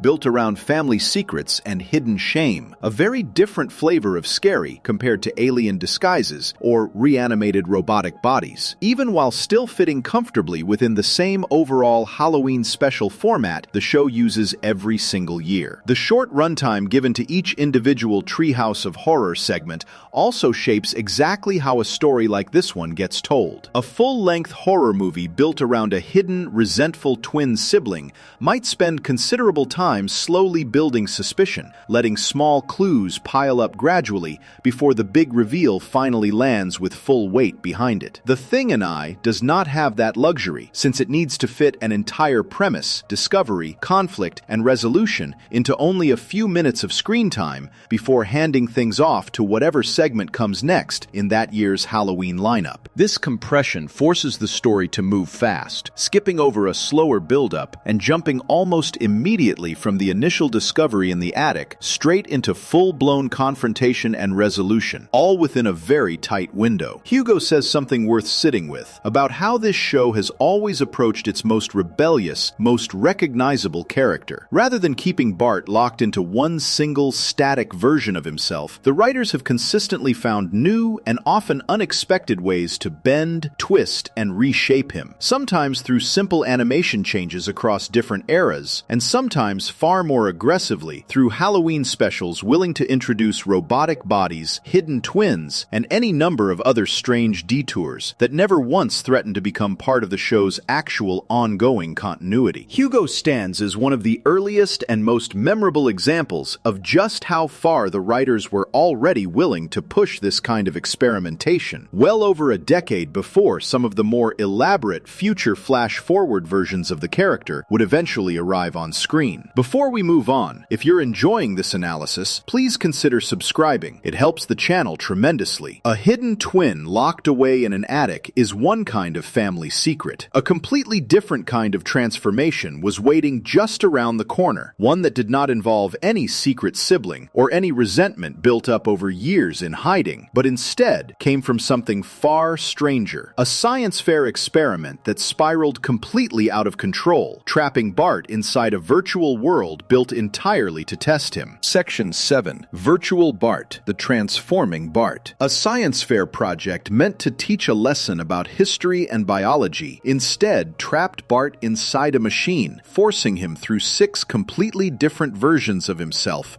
before he could find a way out. This version of Bart does not come from a Halloween special or a family secret. It comes from a video game, one built entirely around the idea of taking the same character and reshaping his body over and over again, using nothing more than a spinning wheel to decide which version he becomes next. The game in question is called Virtual Bart, released in September of 1994 for 2 major home gaming systems of that era, the Super Nintendo Entertainment System, commonly known as the SNES, and the Sega Genesis. It was developed by a company called Sculptured Software and published by Acclaim Entertainment, the same publisher responsible for several other Simpsons games released around this same period. Virtual Bart was built specifically as a kind of successor to an earlier Simpsons game called The Simpsons Bart's Nightmare, which had come out 2 years earlier in 1992. That earlier game had used a similar basic idea, taking players through a series of different mini-adventures built around Bart, though structured with a central hub area connecting each section together. Virtual Bart dropped that hub entirely and replaced it with something stranger and more random. The story setup behind Virtual Bart takes place at a science fair happening at Springfield Elementary School. One of Bart's classmates, a boy named Martin Prince, has built a virtual reality machine as his own science fair project, intending to present it as an educational exhibit covering different subjects like history, biology, and future studies. Bart, being Bart, wanders over and decides to try the machine out for himself. Rather than working the way it is supposed to, the machine malfunctions, trapping Bart inside it. From that point forward, the entire game becomes about Bart trying to escape this broken virtual reality machine by making his way through 6 separate virtual programs, each one forcing him into a different physical form and a different kind of challenge before he can move on to the next. The way the game decides which of these 6 programs a player faces next is unusual compared to most video games from this era. Rather than moving through levels in a fixed order, one after another in sequence, Virtual Bart uses a spinning roulette wheel, similar in concept to a wheel you might see on a game show, to randomly select which level comes up. Once a level has been completed, it cannot be played again during that same run, and if the wheel happens to land on a level already finished, it simply keeps spinning until it lands on one of the levels still remaining. This structure meant that no 2 playthroughs necessarily unfolded in the exact same order, giving the game a slightly different shape depending on which version of Bart the Wheel decided to serve up first. The first of these 6 transformations is Dino Bart. In this level, Bart becomes a dinosaur, specifically one that closely resembles a real prehistoric species called a Coelophysis, placed at the top of a location called Mount Springfield during what the game presents as a primeval prehistoric era. As Dino Bart, the player has to survive a fairly standard side-scrolling platforming level, meaning Bart moves from left to right across the screen, jumping over obstacles and enemies along the way. These enemies are not ordinary dinosaurs either. They are reimagined caveman versions of familiar Springfield residents. Homer appears here as a persistent caveman character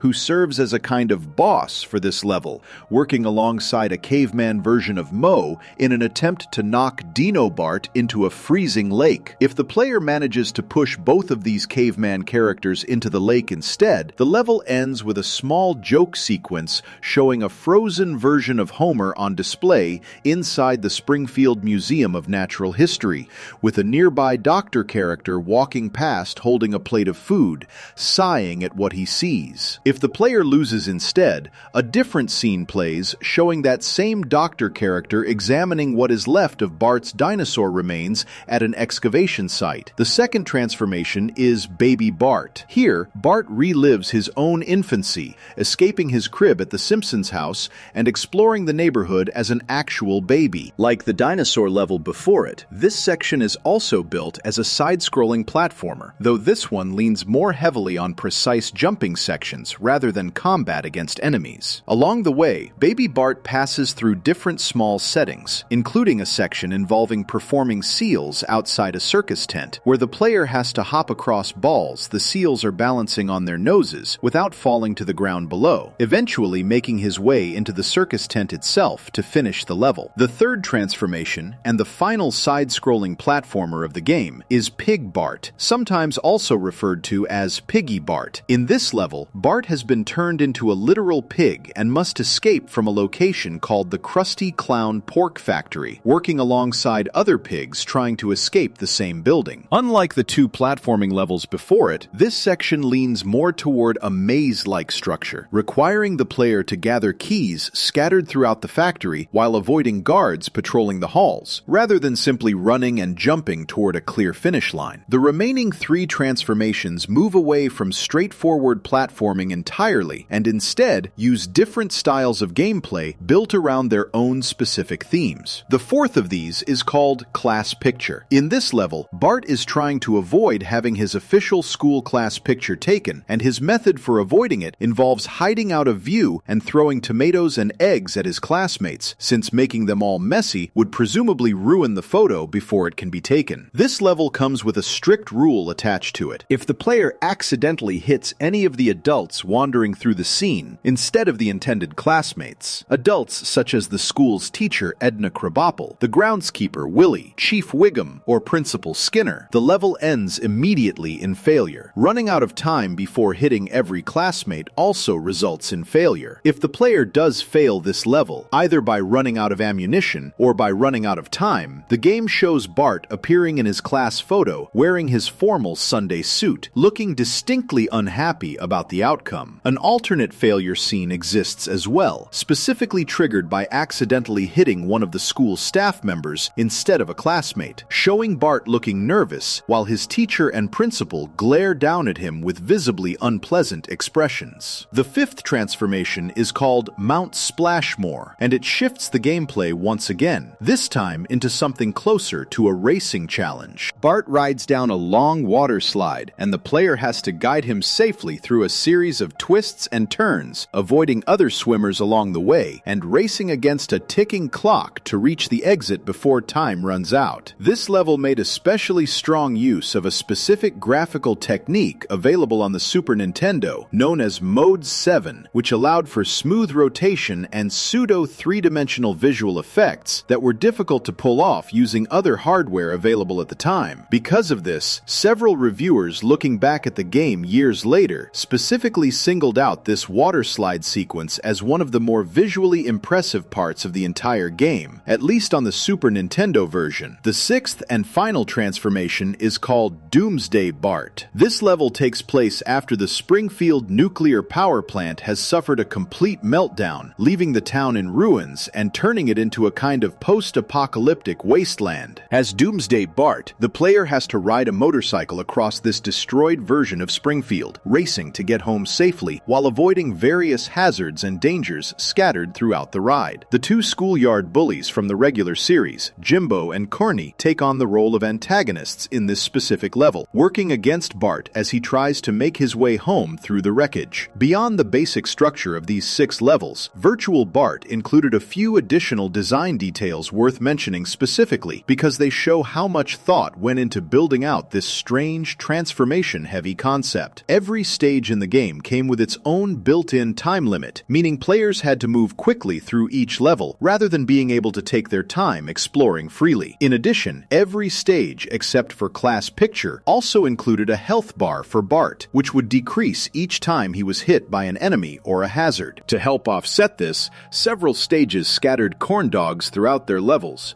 which Bart could collect to restore lost health, along with occasional extra lives hidden throughout as well. Virtual Bart also holds a small but genuinely notable place in the history of Simpsons video games, specifically because of its voice acting. It was the first Simpsons game released for home gaming consoles to include actual recorded dialogue pulled from the show's full cast of voice actors, rather than relying only on Bart's voice or no voice acting at all. This detail matters because it shows the game attempting to bring a more authentic piece release of the actual television show into a video game format, using real character voices rather than simply borrowing character designs and calling it a Simpsons game without any deeper connection to the source material. Once a player successfully completes all 6 of these virtual programs, the game rewards them with a proper ending sequence. Bart, having beaten every level the malfunctioning machine threw at him, finally walks off the stage where the science fair virtual reality exhibit had been set up, successfully escaping the machine that trapped him. The ending does not stop there, however. Once Bart is safely out of the machine, Homer decides to step in and give the same virtual reality exhibit a try for himself. Given how much trouble it caused his own son, this decision does not go well, and the game closes with the machine malfunctioning yet again, this time exploding entirely once Homer climbs inside it. Critics reviewing Virtual Bart at the time of its original release generally gave it mixed reactions, and that reception grew even more critical over time as later retrospective reviews looked back on the game years afterward. Common complaints across many of these reviews centered around the game's high difficulty level, along with controls that many reviewers found stiff, unresponsive, or generally frustrating to work with. Some later rankings of Simpsons video games as a whole placed Virtual Bart fairly low on their lists, specifically criticizing its controls, despite acknowledging that the underlying concepts behind each of the 6 transformations were genuinely creative and interesting on their own. At the same time, other reviewers pushed back against some of this criticism, specifically praising the variety offered by having 6 completely different types of gameplay packed into a single game, along with genuine praise for the graphics and overall visual presentation, particularly on the Super Nintendo version, where the Mode 7 effects used in levels like Mount Splashmore were able to shine most clearly. It is worth stepping back here to notice exactly what makes this version of Bart so different from every other version already covered across this entire breakdown. Every previous section has involved some kind of meaningful shift in Bart's actual character, his motivations, his emotional state, or his relationships with the people around him. Bartman reflects Bart's desire to look cool and get something for free. El Barto reflects his desire to leave a mark while staying hidden. Robot Bart reflects genuine betrayal and revenge after being replaced by his own family. Hugo reflects a completely separate, resentful sibling shaped by years of secrecy. Virtual Bart works completely differently from all of these. None of these 6 transformations, the dinosaur, the baby, the pig, and the rest, carry any real emotional weight or personal meaning behind them. Bart does not choose to become a dinosaur because it says anything about who he is as a person. He becomes a dinosaur because a science fair machine malfunctioned and randomly selected that specific virtual program off a spinning wheel. This makes Virtual Bart the most purely mechanical version of Bart covered anywhere in this entire breakdown, a version built entirely around gameplay variety rather than storytelling or character depth. That distinction actually matters quite a bit when trying to understand the full range of ways this character has been reused and reshaped across different types of media over the decades. Not every version of Bart needed to say something deep about his personality or his family relationships in order to be worth remembering. Sometimes a version of Bart existed purely to sell a video game, offering 6 different quick minigames wrapped inside one cartridge, giving players a reason to keep playing by constantly changing what Bart looked like and what kind of challenge he was facing next. Virtual Bart proves that even a version of the character built with almost no emotional stakes attached to it whatsoever can still end up as a genuinely memorable, if divisive, piece of the character's overall history, remembered specifically because of how strange and varied its central gimmick turned out to be. Before we move on, if you're enjoying this analysis, please consider subscribing. It helps the channel tremendously. Every version of Bart covered so far, whether built from spare robot parts hidden away in an attic or spun randomly off a wheel inside a broken machine, has stayed a child the entire time. A very different kind of transformation was still waiting, one that had nothing to do with dinosaurs or pigs or virtual programs, and everything to do with what happens when the show finally lets Bart grow old. Section 8. Chief Justice Bart Long, before any full episode dared to show what an adult Bart might actually look like. The show gave audiences a single, quiet glimpse of him 50 years old and dressed dressed in the robes of the highest court in the country. This glimpse lasted only a few seconds, tucked into the very end of an otherwise ordinary episode, and it came years before the show ever built an entire story around the idea of Bart growing up. That makes it the earliest flash forward the series ever gave its audience, and it deserves its own separate look apart from the later, full-length future episodes that would eventually follow it. This moment comes from a Season 4 episode called Itchy and Scratchy, the movie. Despite its title suggesting the episode is about the movie itself, the actual plot centers on Bart's behavior at home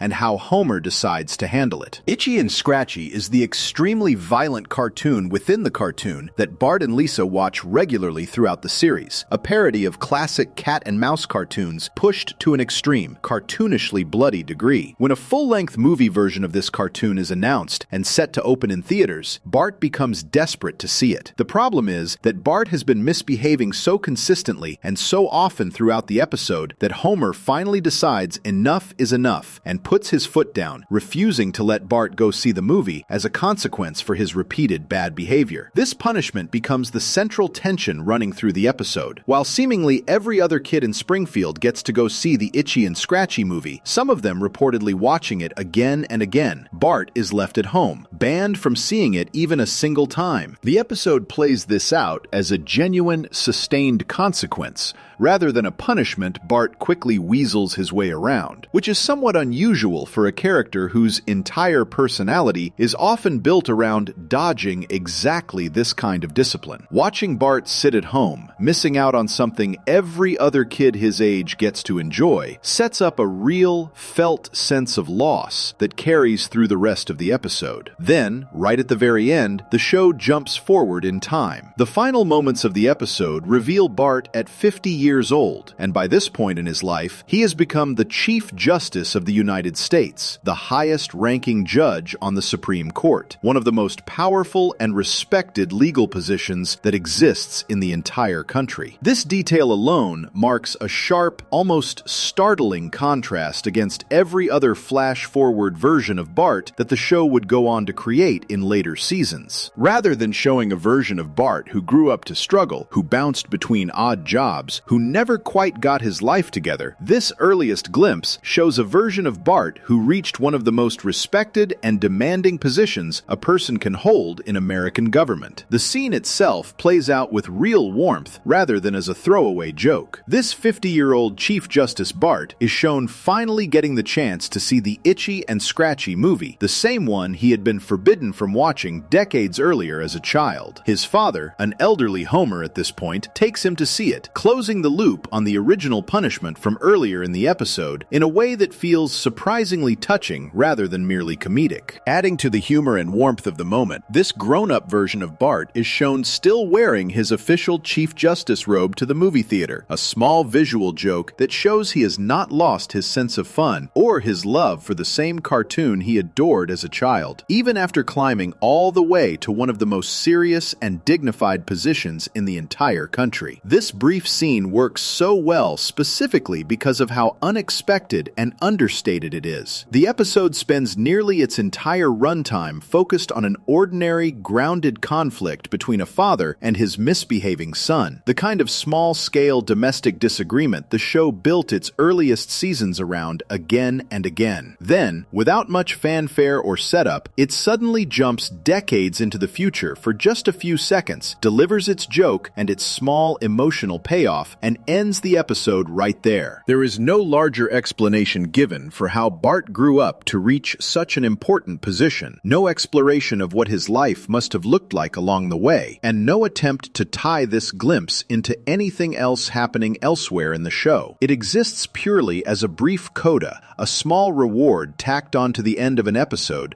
that had spent most of its time on something far more mundane. What makes this scene stand apart from every future glimpse that came after after it, across many later seasons, is precisely how little weight the show puts on it. Later, full-length future episodes would eventually spend entire runtimes exploring what adult versions of Bart and his siblings might look like, often building complicated, emotionally heavy stories around those speculative futures, sometimes showing Bart struggling with failed relationships, financial troubles, or complicated family dynamics well into adulthood. This earliest glimpse does none of that. It offers no complications, no struggles, no messy details about the years leading up to that moment. It simply drops a single, positive image into the audience's mind and then moves on immediately, treating the entire thing as a quick punchline rather than the beginning of any larger storytelling project. It is worth pointing out just how far ahead of its time this brief scene actually sits within the show's overall history. Season 4 aired in the early 1990s, putting this glimpse of grown-up Bart years ahead of the first full episode the show would eventually build entirely around, exploring the family's future in any serious, sustained way. That means for years, this tiny scene stood as the only indication audiences had of what an adult Bart might ever look like. A single flash of imagery rather than any kind of ongoing storyline. Fans watching the show during this period had no reason to expect any further exploration of adult Bart at all. As far as anyone knew at the time, this brief glimpse might have been the only time the show ever bothered to imagine what Bart's life could eventually become. There is something worth noticing in the specific choice to make Bart a Supreme Court Chief Justice, rather than any number of other respected, high-status jobs the writers could have picked instead. This is about as far removed as possible from the personality Bart displays as a child throughout the regular run of the show. Bart spends most of his time getting into trouble, mouthing off to authority figures, dodging homework, and generally treating rules as things meant to be broken rather than followed. Placing that exact same character years later at the very top of the American legal system, a position built entirely around interpreting and upholding the law at its highest and most serious level, creates a joke built purely on contrast. The humor comes from imagining the distance between where Bart starts and where this glimpse shows him ending up, without the show needing to explain a single detail about how he actually got there. This scene also plays into a detail worth remembering about how the show generally treats any of its various flash-forward and alternate universe glimpses over the years. None of these are considered part of the show's actual official continuity moving forward. They exist as speculative one-time visions rather than binding predictions about what will definitely happen to any of these characters down the road. This matters here specifically because it means the show was never under any obligation to actually follow through on this particular vision of Bart's future. Later seasons were completely free to imagine wildly different, sometimes far less flattering versions of what Bart's adult life could look like, without ever needing to explain away or contradict this earlier glimpse of him as Chief Justice. Each of these visions gets to exist entirely on its own terms, disconnected from whatever other future glimpses the show might choose to explore in completely different episodes years later. Because so much time separates this brief scene from the later, full-length future episodes the show eventually built, it tends to get overlooked by casual fans, focusing mainly on the more famous, extended flash-forward stories that arrived afterward. Yet in terms of pure chronology, this is genuinely the very first time the show gave its audience any real look at what an adult version of Bart might become. Every other future version discussed anywhere else in relation to this character owes something to this quiet, almost accidental moment tucked into the closing seconds of an otherwise ordinary Season 4 episode about a father finally setting a firm boundary with his troublemaking son. There is also a quieter point worth making about how this glimpse handles Bart's relationship with Homer specifically. The entire episode leading up to this scene is built around real friction between father and son, with Homer taking an unusually firm stance and following through on a punishment rather than backing down the way he often does elsewhere in the series. Ending the episode with an elderly Homer taking his 50-year-old son to see the very movie that caused all that friction in the first place closes that loop in a way that feels earned rather than simply convenient. It suggests, even in this smallest and briefest of glimpses, that whatever tension existed between them earlier eventually resolved itself, and that decades later, father and son could still share something as simple and enjoyable as watching a movie together, robe and all. Sitting this scene next to the transformations covered earlier in this breakdown highlights just how differently this particular glimpse of Bart operates compared to everything else discussed so far. Robot Bart came from betrayal and mechanical reconstruction. Hugo came from a hidden family secret locked away out of sight. Virtual Bart came from a malfunctioning science project spinning through 6 random forms with no emotional weight attached to any of them. Chief Justice Bart comes from something entirely different, a quiet, almost wholesome vision of who this character might eventually become if given enough time, enough growth, and enough distance from the mischief that defines him as a child. It is the gentlest, least complicated version of adult Bart the show would ever put on screen, and it stands in sharp contrast to nearly everything that followed once the writers eventually decided to dig much deeper into what Bart's future could actually look like. Before we move on, if you're enjoying this analysis, please consider subscribing. It helps the channel tremendously. That gentleness would not last. Once the show finally committed to building entire episodes specifically around flashing forward into the family's future, the version of adult Bart that came out the other side looked almost nothing like a respected judge wearing his robe proudly to the movies. And the difference between these two visions says something worth exploring carefully on its own. Section 9. The Flash-Forward Bart Timeline. The gentle, respected judge from the earlier glimpse would not survive contact with the show's later, more detailed visions of the future. Once the writers committed to building entire episodes around what adult Bart might actually look like, they kept returning to a much rougher picture, one that repeated itself across several separate episodes, spread out over more than a decade and a half. The first full-length episode built entirely around this idea aired in Season 6 and was called Lisa's Wedding. This episode is generally treated as the true starting point for the show's tradition of jumping forward in time, since it was the first time the series devoted an entire runtime to imagining the family's future rather than simply dropping in a brief joke at the very end of an otherwise ordinary episode. Lisa's Wedding is centered mainly on Lisa herself, following her as she falls for a university student and eventually calls off the wedding after realizing he expects her to distance herself from her own family. Bart's role in this particular episode is smaller than in several of the future episodes that would follow, but the episode still matters here because it firmly established the show's willingness to imagine these characters years down the road, opening the door for everything that came afterward. The version of adult Bart that later flash-forward episodes kept returning to looked almost nothing like the confident, robed Chief Justice from the earlier glimpse. The clearest and most direct example of this shift arrived in Season 11, in an episode called Bart to the Future. This episode sends Bart into a vision of his own future after he sneaks into a Native American casino by hiding inside a ventriloquist's dummy case, only to be caught and brought before the casino's manager. That manager shows him exactly what his life will look like if he continues down his current path. The vision he sees is not flattering. In this version of the future, Bart is 40 years old, living in a run-down beachside cabin, sharing the space with Ralph Wiggum as a roommate. According to jokes made within the episode itself,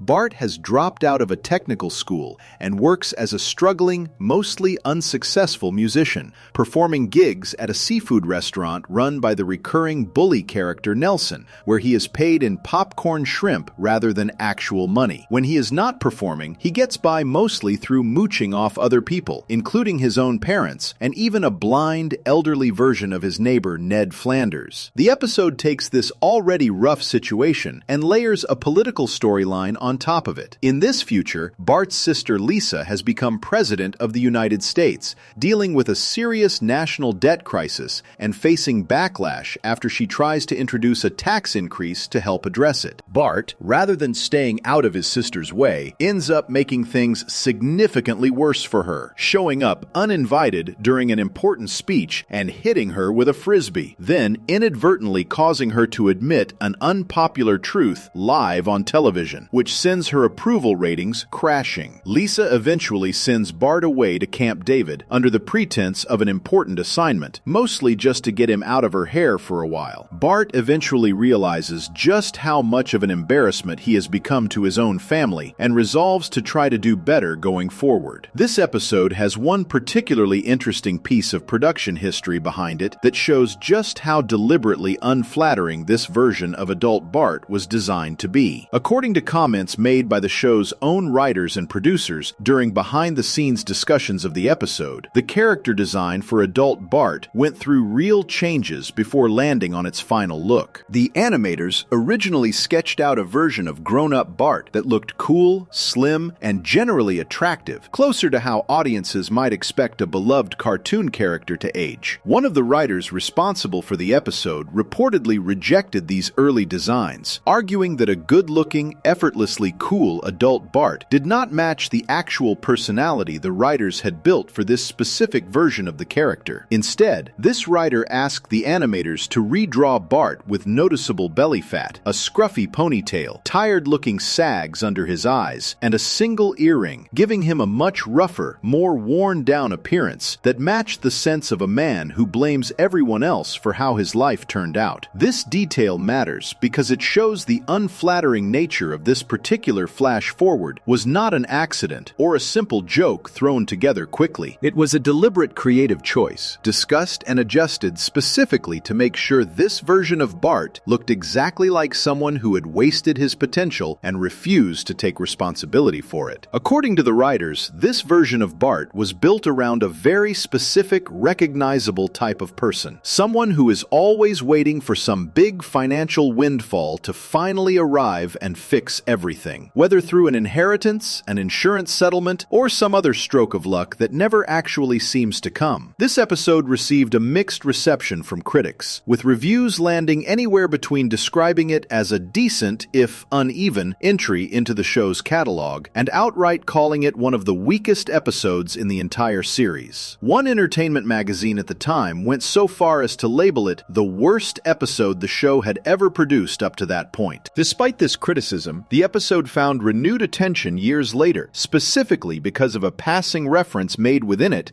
to a future presidency held by Donald Trump, a detail that suddenly felt much more notable once real-world political events unfolded years afterward in ways that lined up with that joke. Roughly 5 years after Bart to the Future aired, the show returned to this same basic idea again in a season 16 episode called Future Drama. This episode shifts its focus to a slightly earlier point in the future timeline, centering on Bart and Lisa while they are still in high school, right on the edge of graduating. In this version, Lisa is preparing to head off to college, while Bart finds himself dumped by a girlfriend named Jenda, a character who would go on to reappear in later future episodes as well. The main plot of this episode involves Bart saving Mr. Burns from being robbed, which earns Bart an unexpected scholarship originally meant for Lisa. Realizing that keeping this scholarship would be the only way to keep Jenda interested in staying with him, Bart initially agrees to accept it. Once he discovers just how badly this decision would damage Lisa's own future and her chance to attend college, Bart ultimately gives up his own chance at happiness with Jenda in order to protect his sister's future instead. This particular episode stands out somewhat from the harsher, more mocking tone found in Bart to the Future, offering instead a more sincere look at the relationship between Bart and Homer specifically. Rather than showing Homer constantly frustrated with or embarrassed by his son, the way many earlier episodes had, this future version presents their relationship as more quietly troubled, built around an inability to fully connect with each other rather than open hostility. At one point, Homer opens up honestly to Bart about his own self-doubts, a rare moment of vulnerability between the two characters. The episode also reframes Lisa's usual dynamic with Bart, presenting her achievements and her constant outshining of her brother entirely from Bart's own point of view for the first time, giving weight to how it might genuinely feel to grow up constantly overshadowed by a younger sibling. sibling. 7 years after that, the show returned again with a season 23 episode called Holidays of Future Past. This episode jumps 30 years into the future, framing its story around a series of Christmas cards exchanged between family members over the years, gradually revealing where everyone has ended up. In this version, Lisa has become a successful working mother, married to her childhood friend Milhouse. Maggie has grown into a pregnant rock star, trying to make it home in time for the holidays. Bart, in this particular timeline, is shown as an absentee father to 2 sons, the product of a failed marriage to Jenda, the same character introduced back in Future Drama. This same future setting later became the direct basis for a season 25 sequel episode called Days of Future Future, which pushes the story forward even further, using many of the same characters and relationships established in Holidays of Future Past. In this episode, Bart is shown struggling to cope with his divorce from Jenda, going so far as to seek out a procedure meant to erase his lingering feelings for her entirely, undergoing a kind of brain rewiring treatment at a futuristic clinic built specifically for that purpose. Meanwhile, Lisa deals with a strained marriage to a version of Milhouse who has become a zombie, while Marge copes with losing Homer over and over again, since this particular future involves repeated cloning of Homer after his body keeps dying, eventually leading to him being transformed into a robotic body entirely by the episode's end. The show returned to this same general concept once more in season 27, in an episode called Barthood. This particular episode takes its structure directly from Boyhood, a real feature film that had been released a year earlier, known for following its lead character's growth from childhood into adulthood, using footage filmed gradually over more than a decade in real life. Barthood mirrors that basic idea by tracing Bart's own life from childhood all the way into adulthood, focusing heavily on his complicated relationship with Homer and his struggle to find his own sense of identity, while constantly living somewhat in his more accomplished, younger sister's shadow. Compared to earlier future episodes, Barthood leans much more heavily into genuine, dramatic character study, rather than broad comedy, closely mirroring the more serious, reflective tone of the film it was directly inspired by. Most recently, the show returned to this same basic concept in season 36, in an episode called Stranger Things, which offers what stands out as the most notably different version of adult Bart the show has produced across this entire stretch of future episodes. Rather than repeating the familiar pattern of Bart as a failed musician, a distant father, or someone still blaming others for his circumstances, this newest version shows Bart and Lisa as adults who have grown apart over the years, brought back into conflict after Lisa's own decisions result in Homer being sent to a retirement community that turns out to carry serious risks for its elderly residents. What makes this particular episode stand apart from nearly every other future glimpse covered so far is how it reframes Bart's usual lack of ambition. Rather than treating his more relaxed, less career-driven nature as a character flaw or a sign of failure, the way earlier future episodes so often did, this newer version reveals that Bart has become a caretaker for his aging father and his father's friends, managing their needs with real patience and genuine empathy. He is shown attending closely to their fading mental states,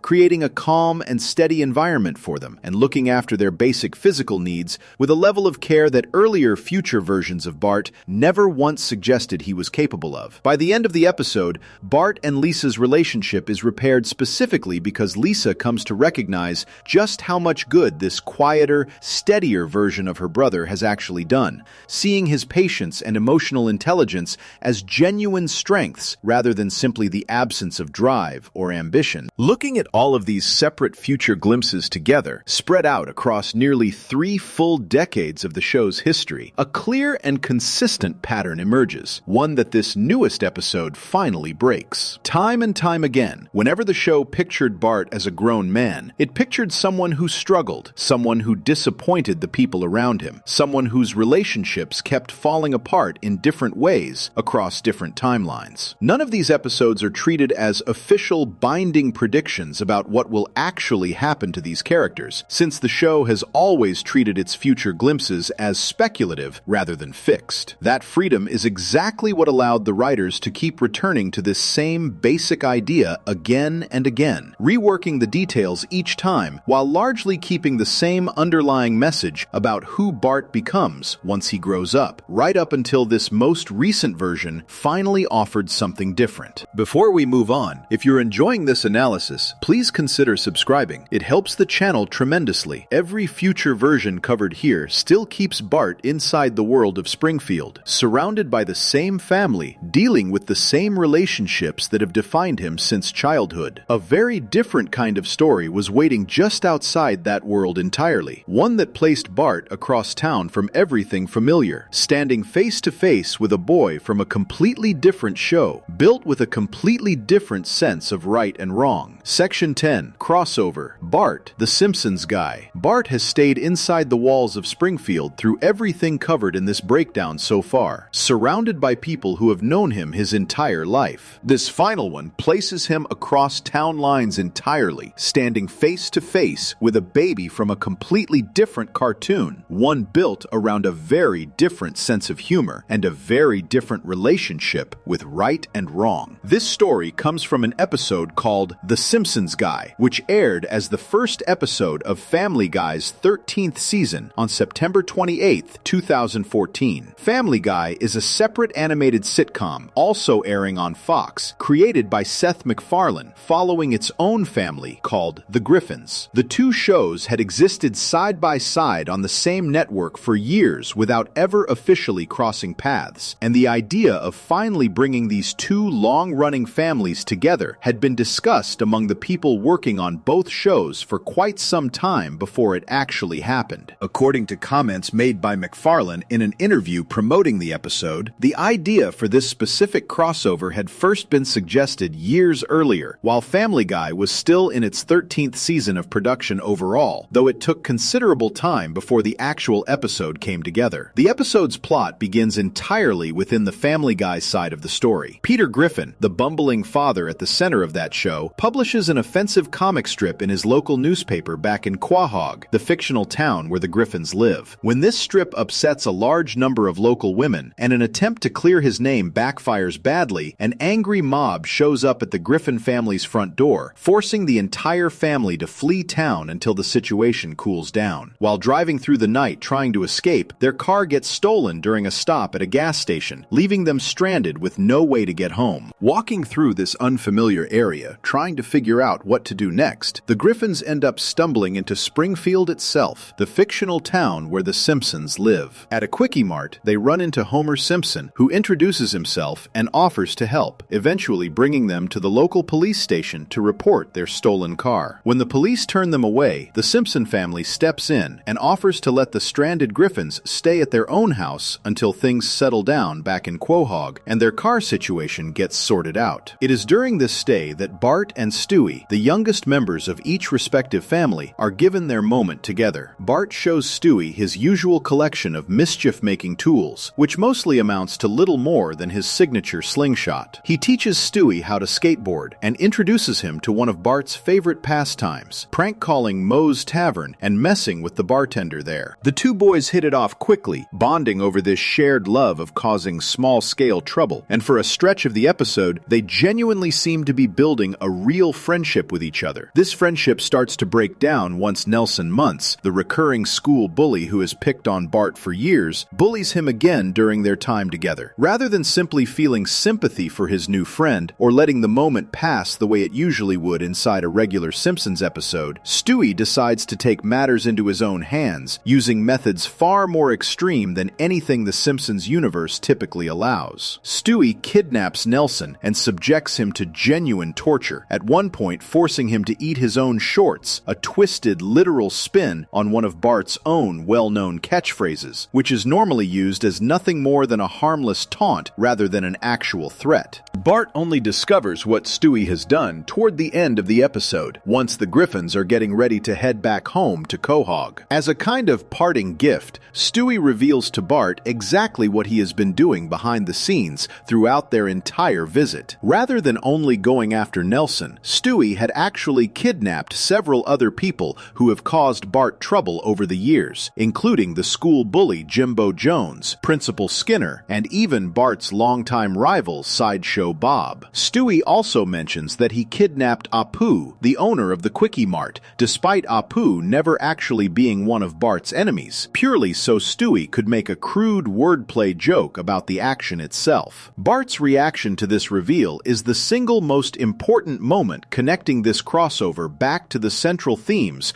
running through the rest of this breakdown. Rather than laughing along with Stewie or treating this revelation as an exciting, over-the-top payoff to their friendship, Bart is genuinely disturbed and sickened by what Stewie has actually done. He briefly manages a small laugh at the joke involving Apu, since even Bart can appreciate clever wordplay, but beyond that single moment, he is clearly horrified by the sheer scale and cruelty of what his new friend has been secretly carrying out the entire time they were together. Bart ends their friendship on the spot, making it clear that whatever bond they had built together cannot survive this discovery. This moment matters because it draws a clear, direct line between two characters who might look similar on the surface, but are actually built around completely different core values. Both boys are troublemakers. Both boys enjoy pranks, mischief, and getting one over on the adults and authority figures around them. But Bart's mischief has always stopped short of genuine cruelty toward other people. He mouths off, he pulls pranks,